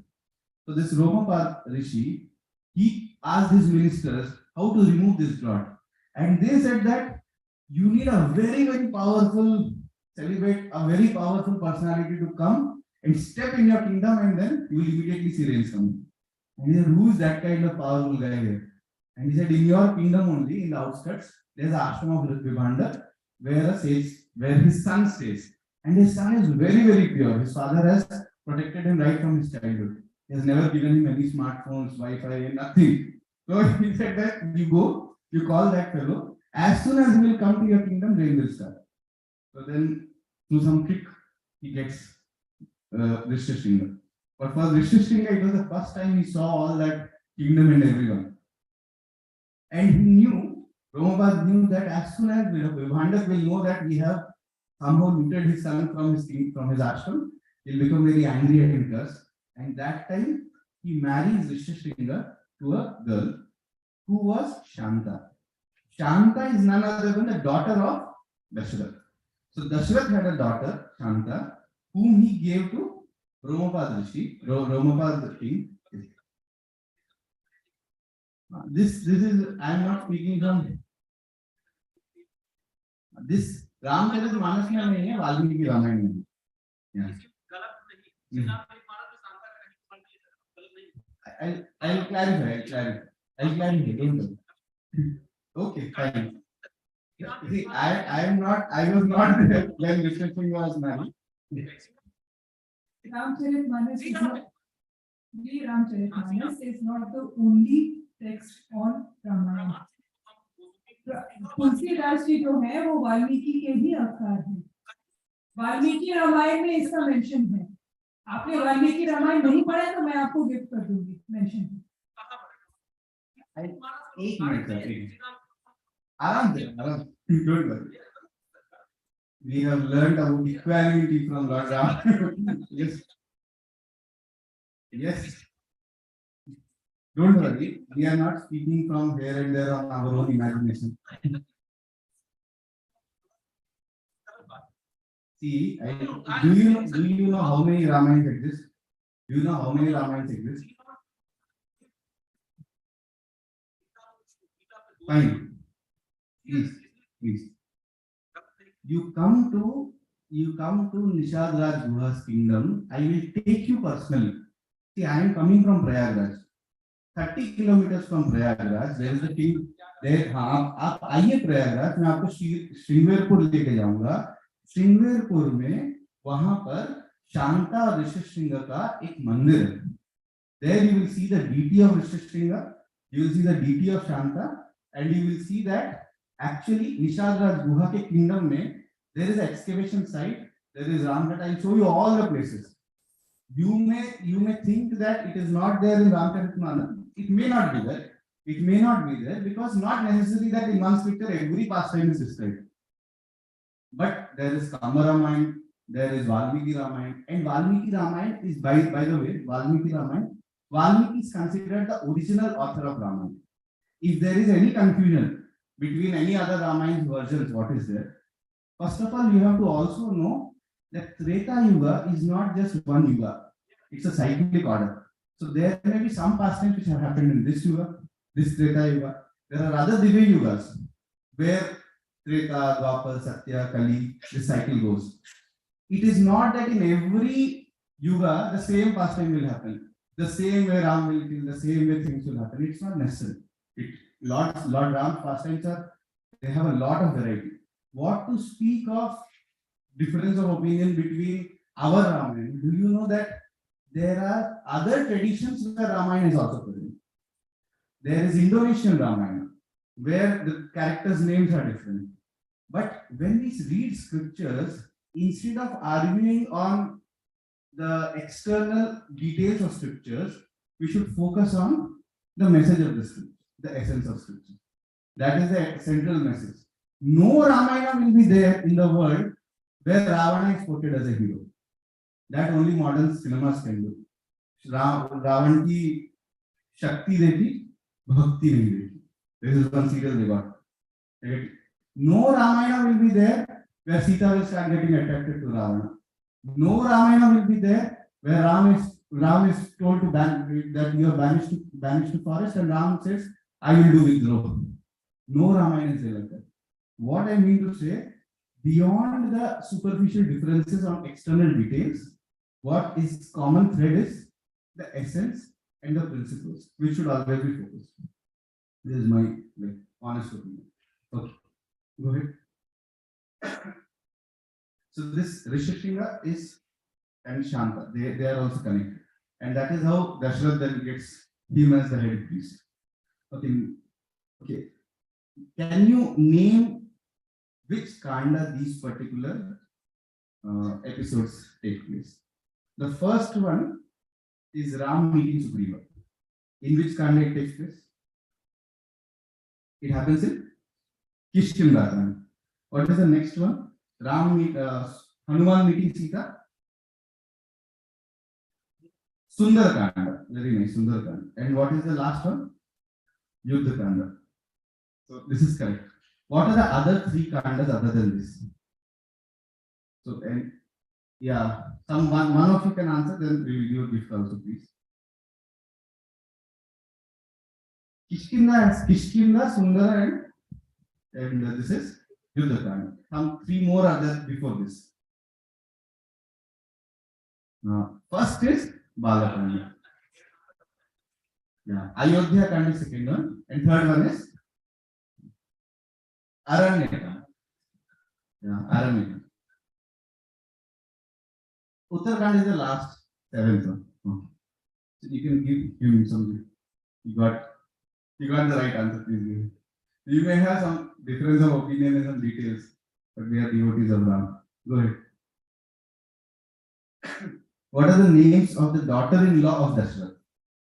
I think in the PPT earlier also it had come. Can only one person? Sita is obviously there, other than Sita. Three more. Yes? Who can answer? Urmila. Okay. Urmila, two more. Mandavi and Sukriti. I think Mataji answered here. You can give some gift to Mataji. Here she will answer. Yeah. Please go ahead. Yeah, go ahead.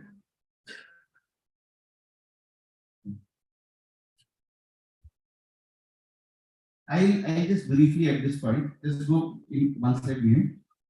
I just share because I was discussing about essence of Ramayana.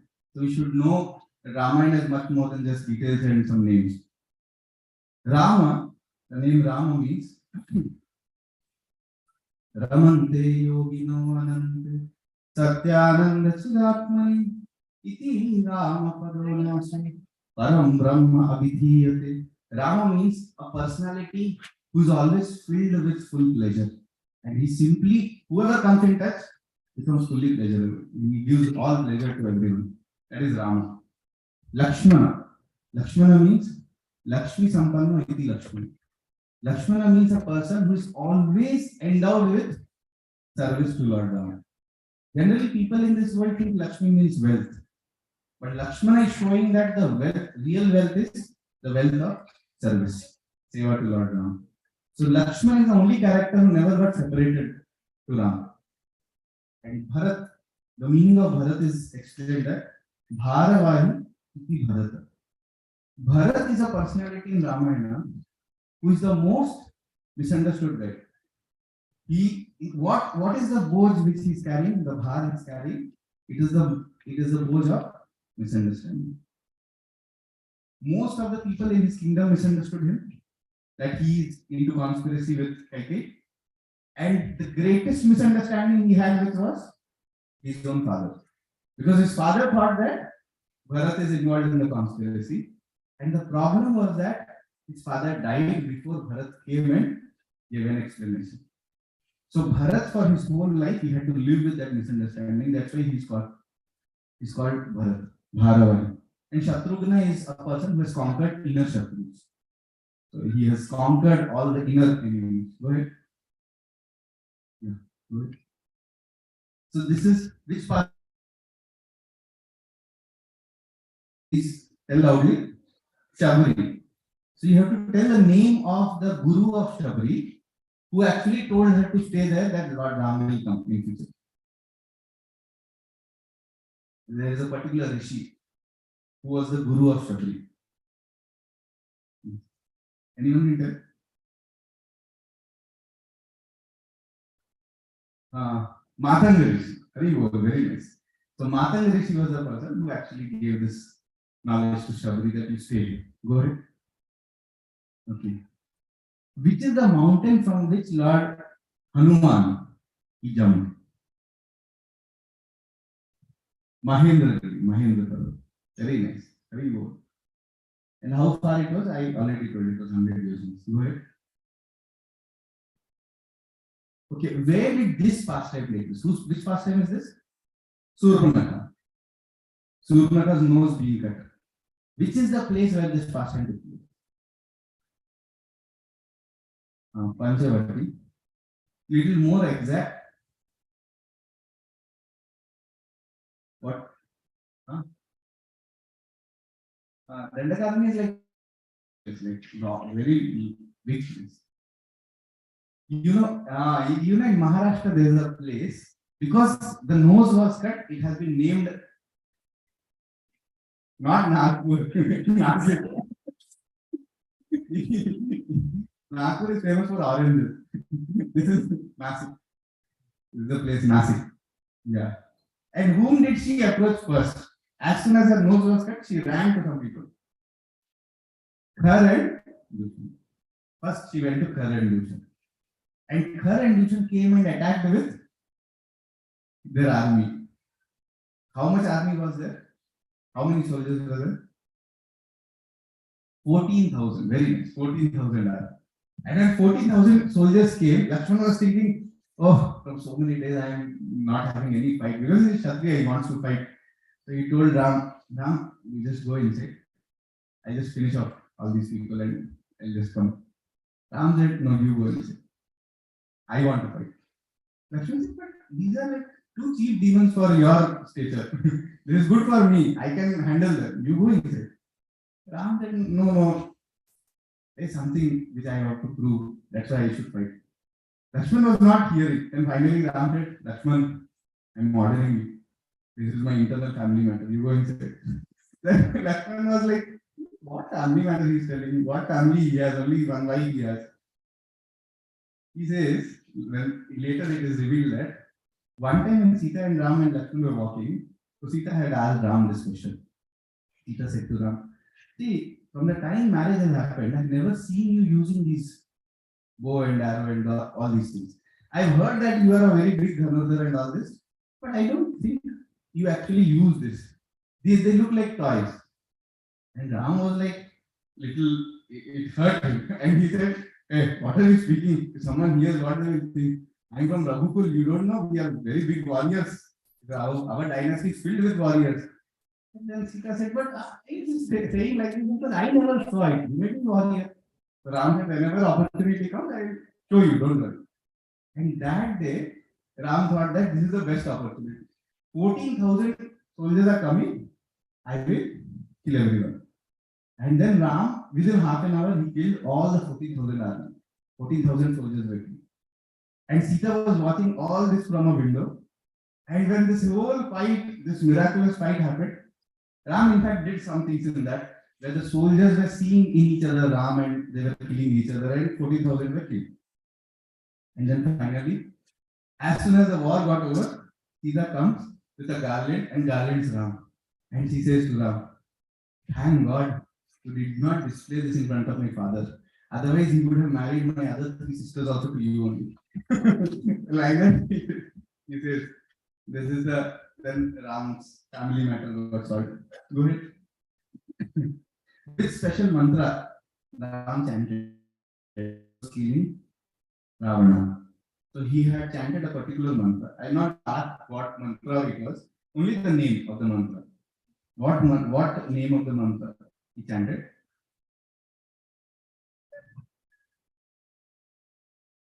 Aditya, Very nice. given by Mahasi Agastya. Very nice, very nice.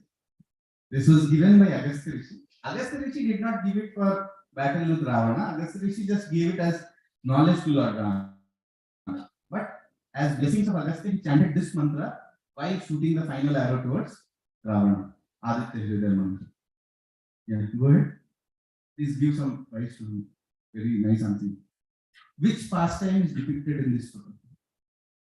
This is very easy. This is mantra and right. So mantra actually refers to our mind. Sometimes we, as devotees, may have very good intentions to do some good in this world, but what may come as an obstacle and as a virus in our system is this mantra, which is the mind. Go ahead. Why did Hanumanji had to bring this Sanjeevani mountain? For what purpose he brought? Lakshman was unconscious, and for Lakshman he had brought this. Very nice. Yeah. Who is this Vanara who is standing here? Angad. Very nice. Angad. Go ahead. Yeah. So here we end our quiz. Hare Krishna. Thank you.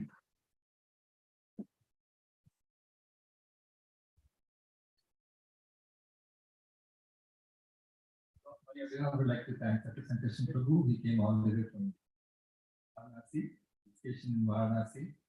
We took the time to come. Thank you. I would usually like to have discussion flow, and I'll show you from Ramayana where that is mentioned, where the description of Rishi Shringa is there, and how Rishi Shringa gets married, and this whole description is there. I'll show you. Because just so that we have our doubts also resolved. That's why we have these meetings in this.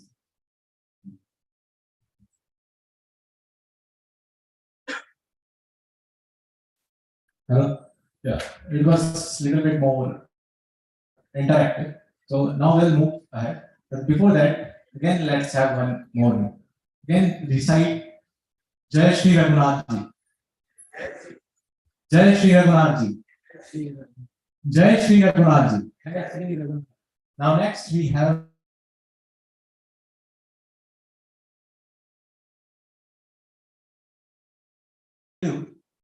the only thing that we can do to reciprocate the name of Lord is by hearing, which gives peace to our restless mind. So this bhajan do that work. So for that, I will like to invite Kavya and Pallavi for bhajan. Those who can perform Karta or Mridanga can.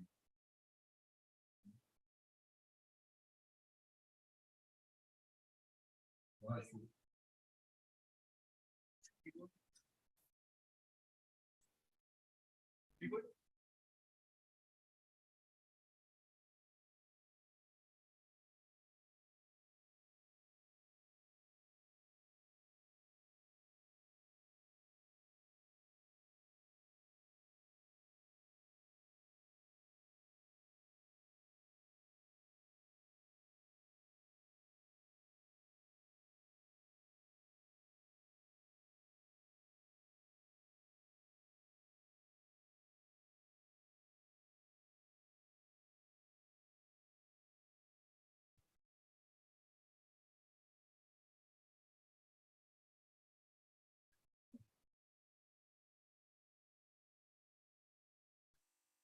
Jai Shri Ram. Today we will be singing Ramayana as the first version. It is written by Shri Vaishnava devotee Lakshmanacharya. We are very delighted to share this version with you all.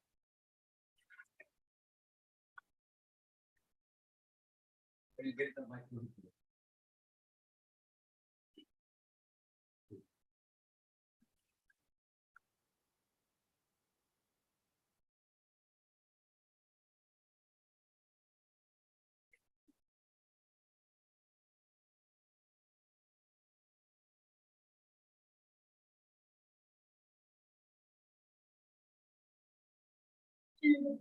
Brahma Parat Parana Paramesha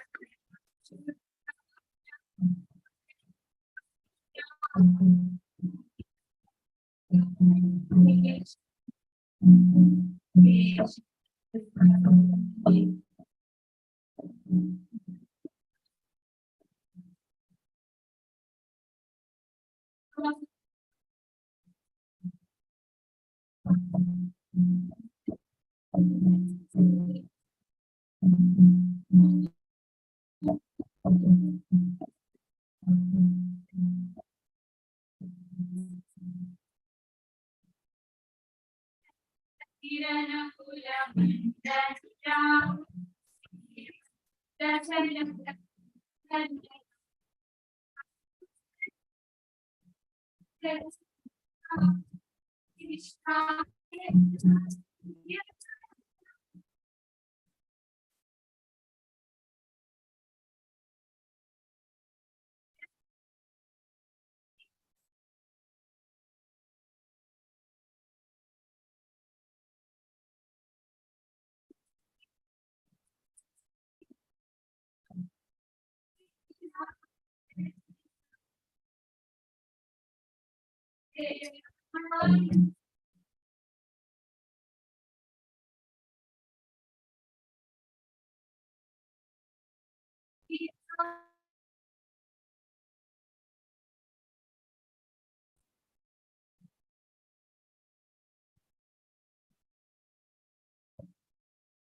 Yeah.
version is beautifully describing the glories of Lord Ram. Just by hearing this version, it can manifest love and devotion for Lord Ram in the hearts of the listeners.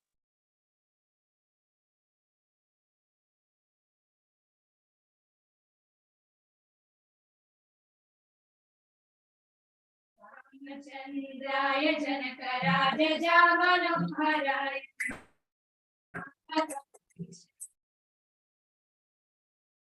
Chandraya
Can you have one big round of applause for them? Okay.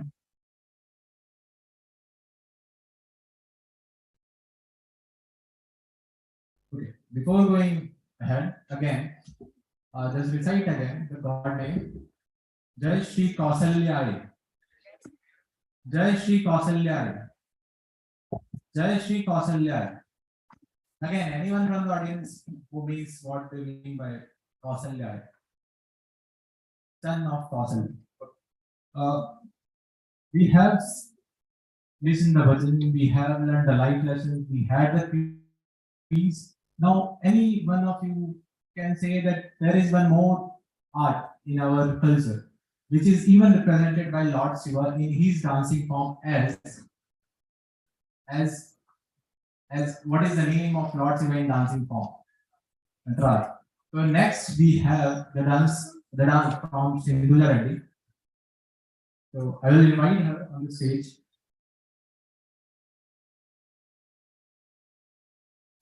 Kindly clap for her.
Again, we'll chant one more name.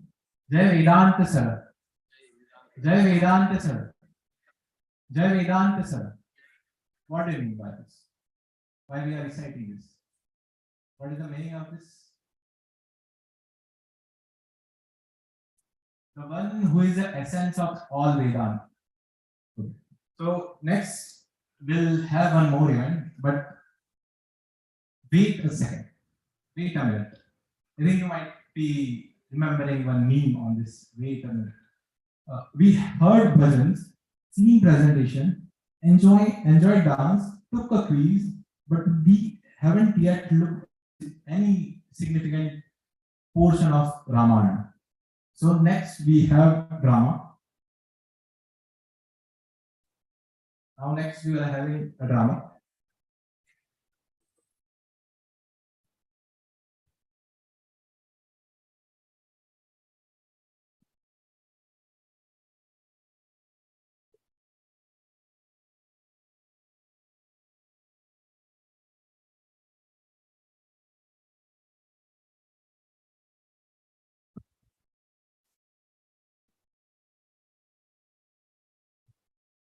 almost the last item of this program. So please encourage them. So they are taking some efforts to put on this drama. They're all new to performing drama. So please appreciate whatever they can perform. Yeah?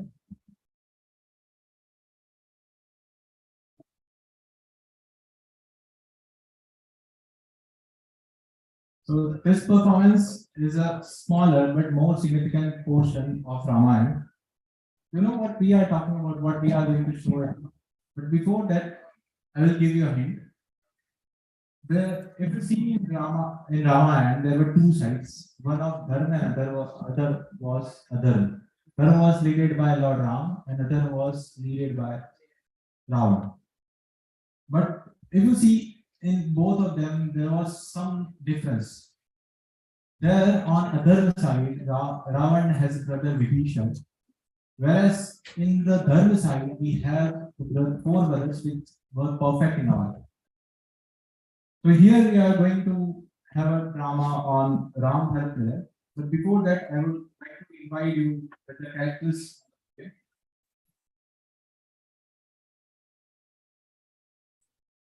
So Ram is mimicked by Dinkar Parasar. Pankaj Muna as Lakshman. Om Yadav as Bharat. Akash Singh as Shatrughan. Harsh Saurashya as King Janak. And Harsh Kumar as Guru Vashish. So before that, we have four pillars, which is Dharma, Artha, Kama, Moksha. And if you can relate this four to the four brothers. How can you relate it? Like you can say Ram signifies Dharma. Lakshman, Bharat, and Shatrughan. Yeah.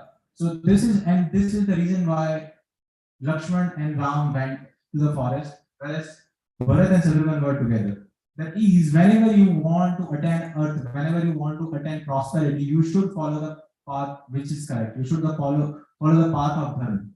Whereas when you have to liberate from all kind of material nature, then you should go for moksha.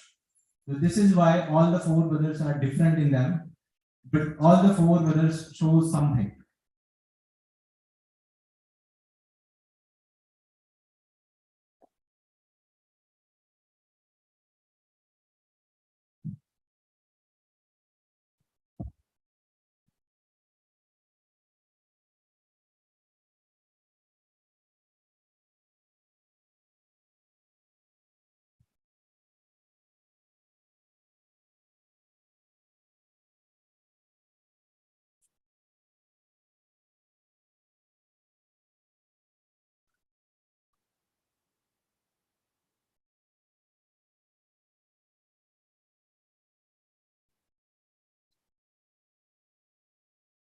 Okay. We'll start this skit. This is Sri Ram Bharat Milan. So this is the time when Lord Rama with Sita Ma and Lakshman were going for exile, and they were taking the permission from their father, Dasharatha. So later, when Bharat came to Ayodhya, he came to know that of his father with Sita Ma went to the forest. So he was very anxious. So he went in search for them. He went not only Bharat and Shatrughan, but whole Ayodhya Vasis with the three mothers, with the whole army. They went together to in the search for Lord Rama.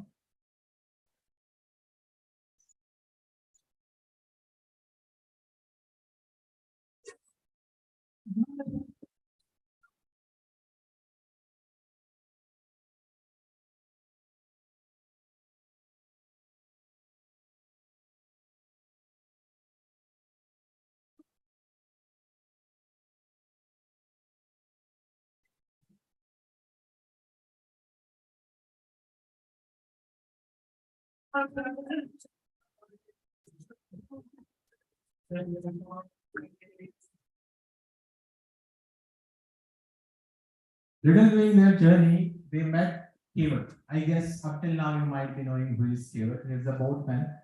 So there, later they had a talk, Bharat Kevat Samvad, where Kevat told about the past time which he with Lord Rama took place. You can see that what Kevat has done. Kevat told that he with Lord Rama, Sita and Lakshman traveled across the river, and later the Bharat flourished the lotus feet of Ram with water.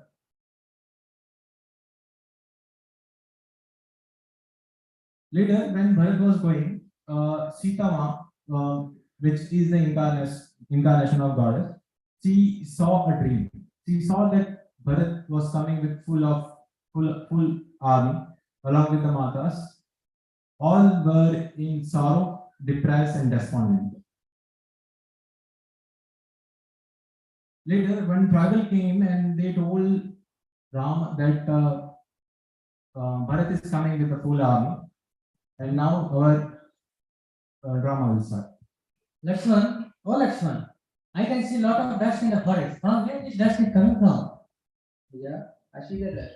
Let me find out from where it's coming. I will come soon.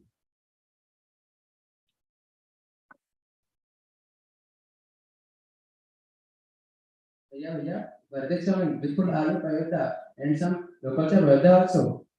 Rath is coming? So yeah, he is coming with full army Payodha and his intention is not good. He want to kill you.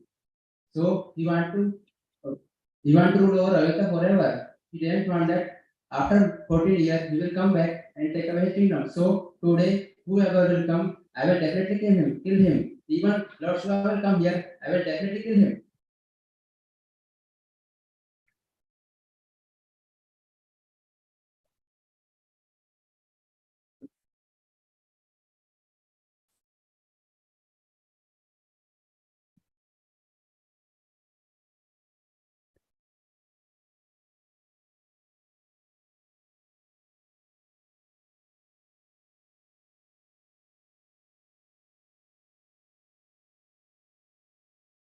Lakshman, everyone knows your power. Please think properly before doing anything.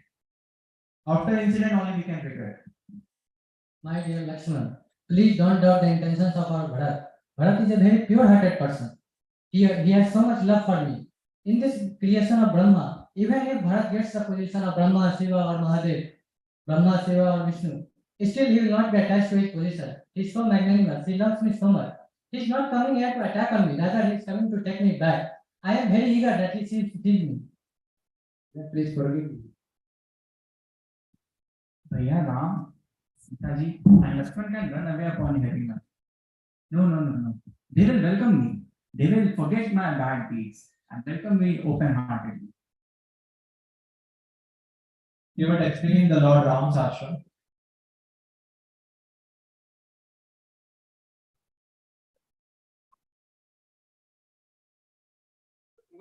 Shatrughan sees Lord Ram's footprint. Bhaiya, see, Lord Rama's footprint. They took dust of that place and put it on their forehead and feels like they are meeting with Sri Raghunath. Later during the Samvad between Kevat and Bharat, Bharat was very happy that now he is going to meet Lord Shiva. So he was in enjoyful mood. He was watching the enjoys of Chitrakoot. He watched Ram Bharat. At the end, Bharat arrived at Lord Ram's ashram. Bhaiya, Lord Rama and Lakshman are talking. Hey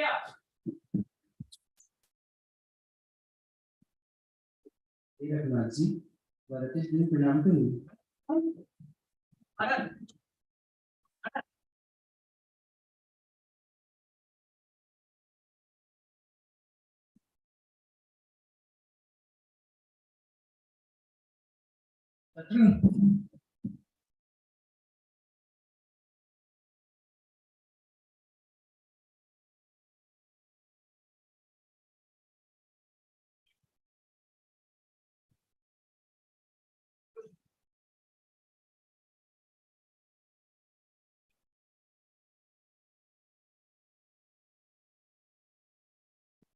No, Hey Bharat, Ramachandra ji is the protector of the Dharma and the Supreme Lord, incarnate for the well-being of this whole universe. Whatever he do, whatever the decision he takes, always in the benefits of this whole universe. Today, whatever the decision will be taken by all of us, we have to follow it.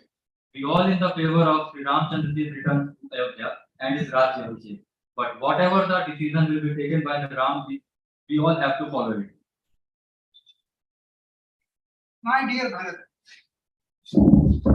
Bharat, you know Lord Sri Ramchandra is a follower of Dharma and truthful. He is affectionate to everyone. So, whatever you say, I will convey the same to him. So, decide wisely before saying anything.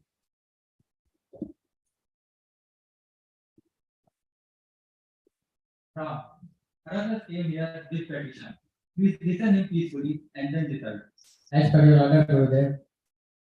Bhaiya, what can I say? I know my Swami. He's so benevolent and so generous. He's so loving that even when I lose in a game, he allows me to win. But Vidhata does not like my happiness. That's why he separated both of us. Maybe it's because I'm no longer pure. Maybe it's because my mother committed such a crime by sending Bhaiya Ram to Vanvas. After all of this, I'm still standing in front of all of you. I think my heart is made out of Indra's Vajra. My dear Bharat, please don't speak like that. Our mother Kaikeyi, she loves all of us so much. In fact, she loves me more than my own mother Kausalya. I have so much deep regard and love for the mother Kaikeyi. Whatever she says is for the welfare of me. Similarly, you should also have good regard and feelings for mother Kaikeyi. Yeah, but I beg you, please come back to Ayodhya. We have Gurudev with us. We have the entire Praja of Ayodhya with us. We will do a Raja Abhishek here and take you back to Ayodhya. That was Pitaji's desire. My dear Bharat, our Pitaji has given us the order. He has given the boon to Mother Kaikeyi, and so I must fulfill whatever the order he has given. Okay, Bhaiya, then I will stay here in Vanvas and you along with Sitaji can go to Ayodhya. Or else me, Shatrughan and Lakshman will stay in Vanvas. But you come back to Ayodhya. O ocean of mercy, please do whatever will make you happy. My dear Bharat, my desire is the desire of my father. Whatever my father has ordered, that is my life and soul. My father has ordered that I should go in the forest and you rule. So you better go and rule on my behalf. Bhaiya, but I know nothing about Niti or Vidha. How will I run a kingdom? This is too much weight for me. Please give me an order. My dear Bharat, I am standing in front of such great personalities like our teacher Vasishdev and our father Janak Maharaj. Similarly, our respected father Dasharatha Maharaj has ordered us, and so we must fulfill that order. You go and rule on my behalf. Now everyone is in dilemma, nobody is in the condition of giving answer. All are looking towards Bharat regarding his situation. Bhaiya, I'm really sorry. I brought the entire Praja of Ayodhya with me. I did not know about our father's true wish. I have done a big mistake. But oh Lord of mercy, please forgive me and please guide me as to what and how I should do. By saying this, Bharati's eyes fulfilled with tears, his body starts vibrating. In this helpless situation, Bharati holded Sri Ram's spirit. My dear Bharat, I love you so much, but you should know the glory of our Raghukull dynasty. You should know how glorious our father is. Whatever he has said in Raghukull dynasty, everybody has followed that. So similarly, being a Raghukull dynasty, whatever our father has ordered, that we must follow. I know you will feel so much separated when you are going away and staying away from me for 14 years. Nonetheless, take it as an order and rule on my behalf. Swami, you are my brother, my mother, my father, Antaryami. You know everything about this universe. You are the supreme personality of God. Whatever you are telling must be in the benefit of all of us. So give me something by which I can rule the kingdom of Ayodhya and be in your memory for the 14 years.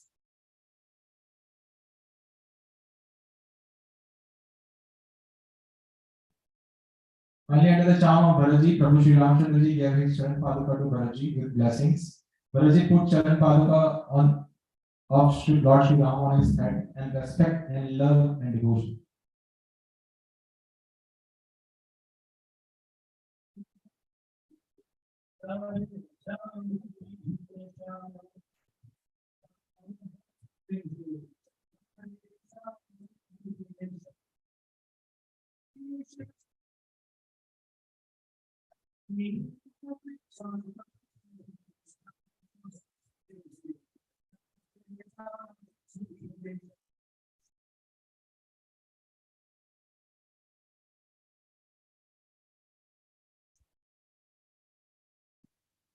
Later, Bharati established the most Charan Padukas as for the rule of Hare Krishna. This is the map which is the path of Parvas based on Ramayana. So you can observe this map. Now at the end, again we'll recite one more time. Again, recite with me. Jai Shri Ram. Jai Shri Ram. Jai Shri Ram. Now at the end we'll have Aarti.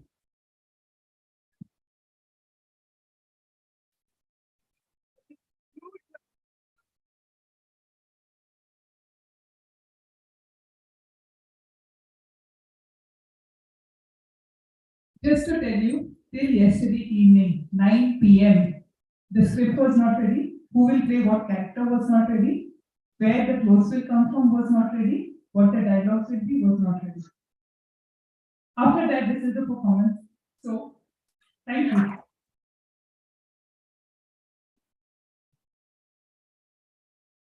So next is we have Pushpanjali. So you can come forward. You can offer flowers, flower petals to the deities. You will get Shatari and you can proceed. If you have registered, you can proceed to HSC. If you have not registered, thank you very much. We are very honored to see you. We have some books and display out here. You can, whatever books you have prizes, if you are interested, you can always look at the books, the Bhagavad Gita and other books and take for it. We would like to thank the master of the ceremony, Ankush, for the kind program. Thank you all very much. Please join us in one flowers. We'll be playing some song. Play the Aarti song. Because after we have Prasad in history 153. Only mainly for those who are registered, there will be some problem. So you can come over here on the one and we use some flowers to offer it to the deities and you can proceed. Thank you.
ये laptop को क्या करना है? Laptop हो गया क्या?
Spill back.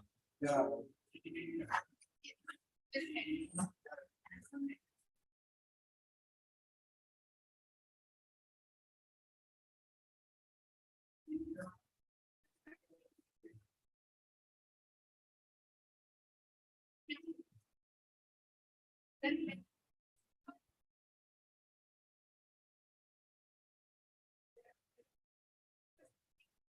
Ah, my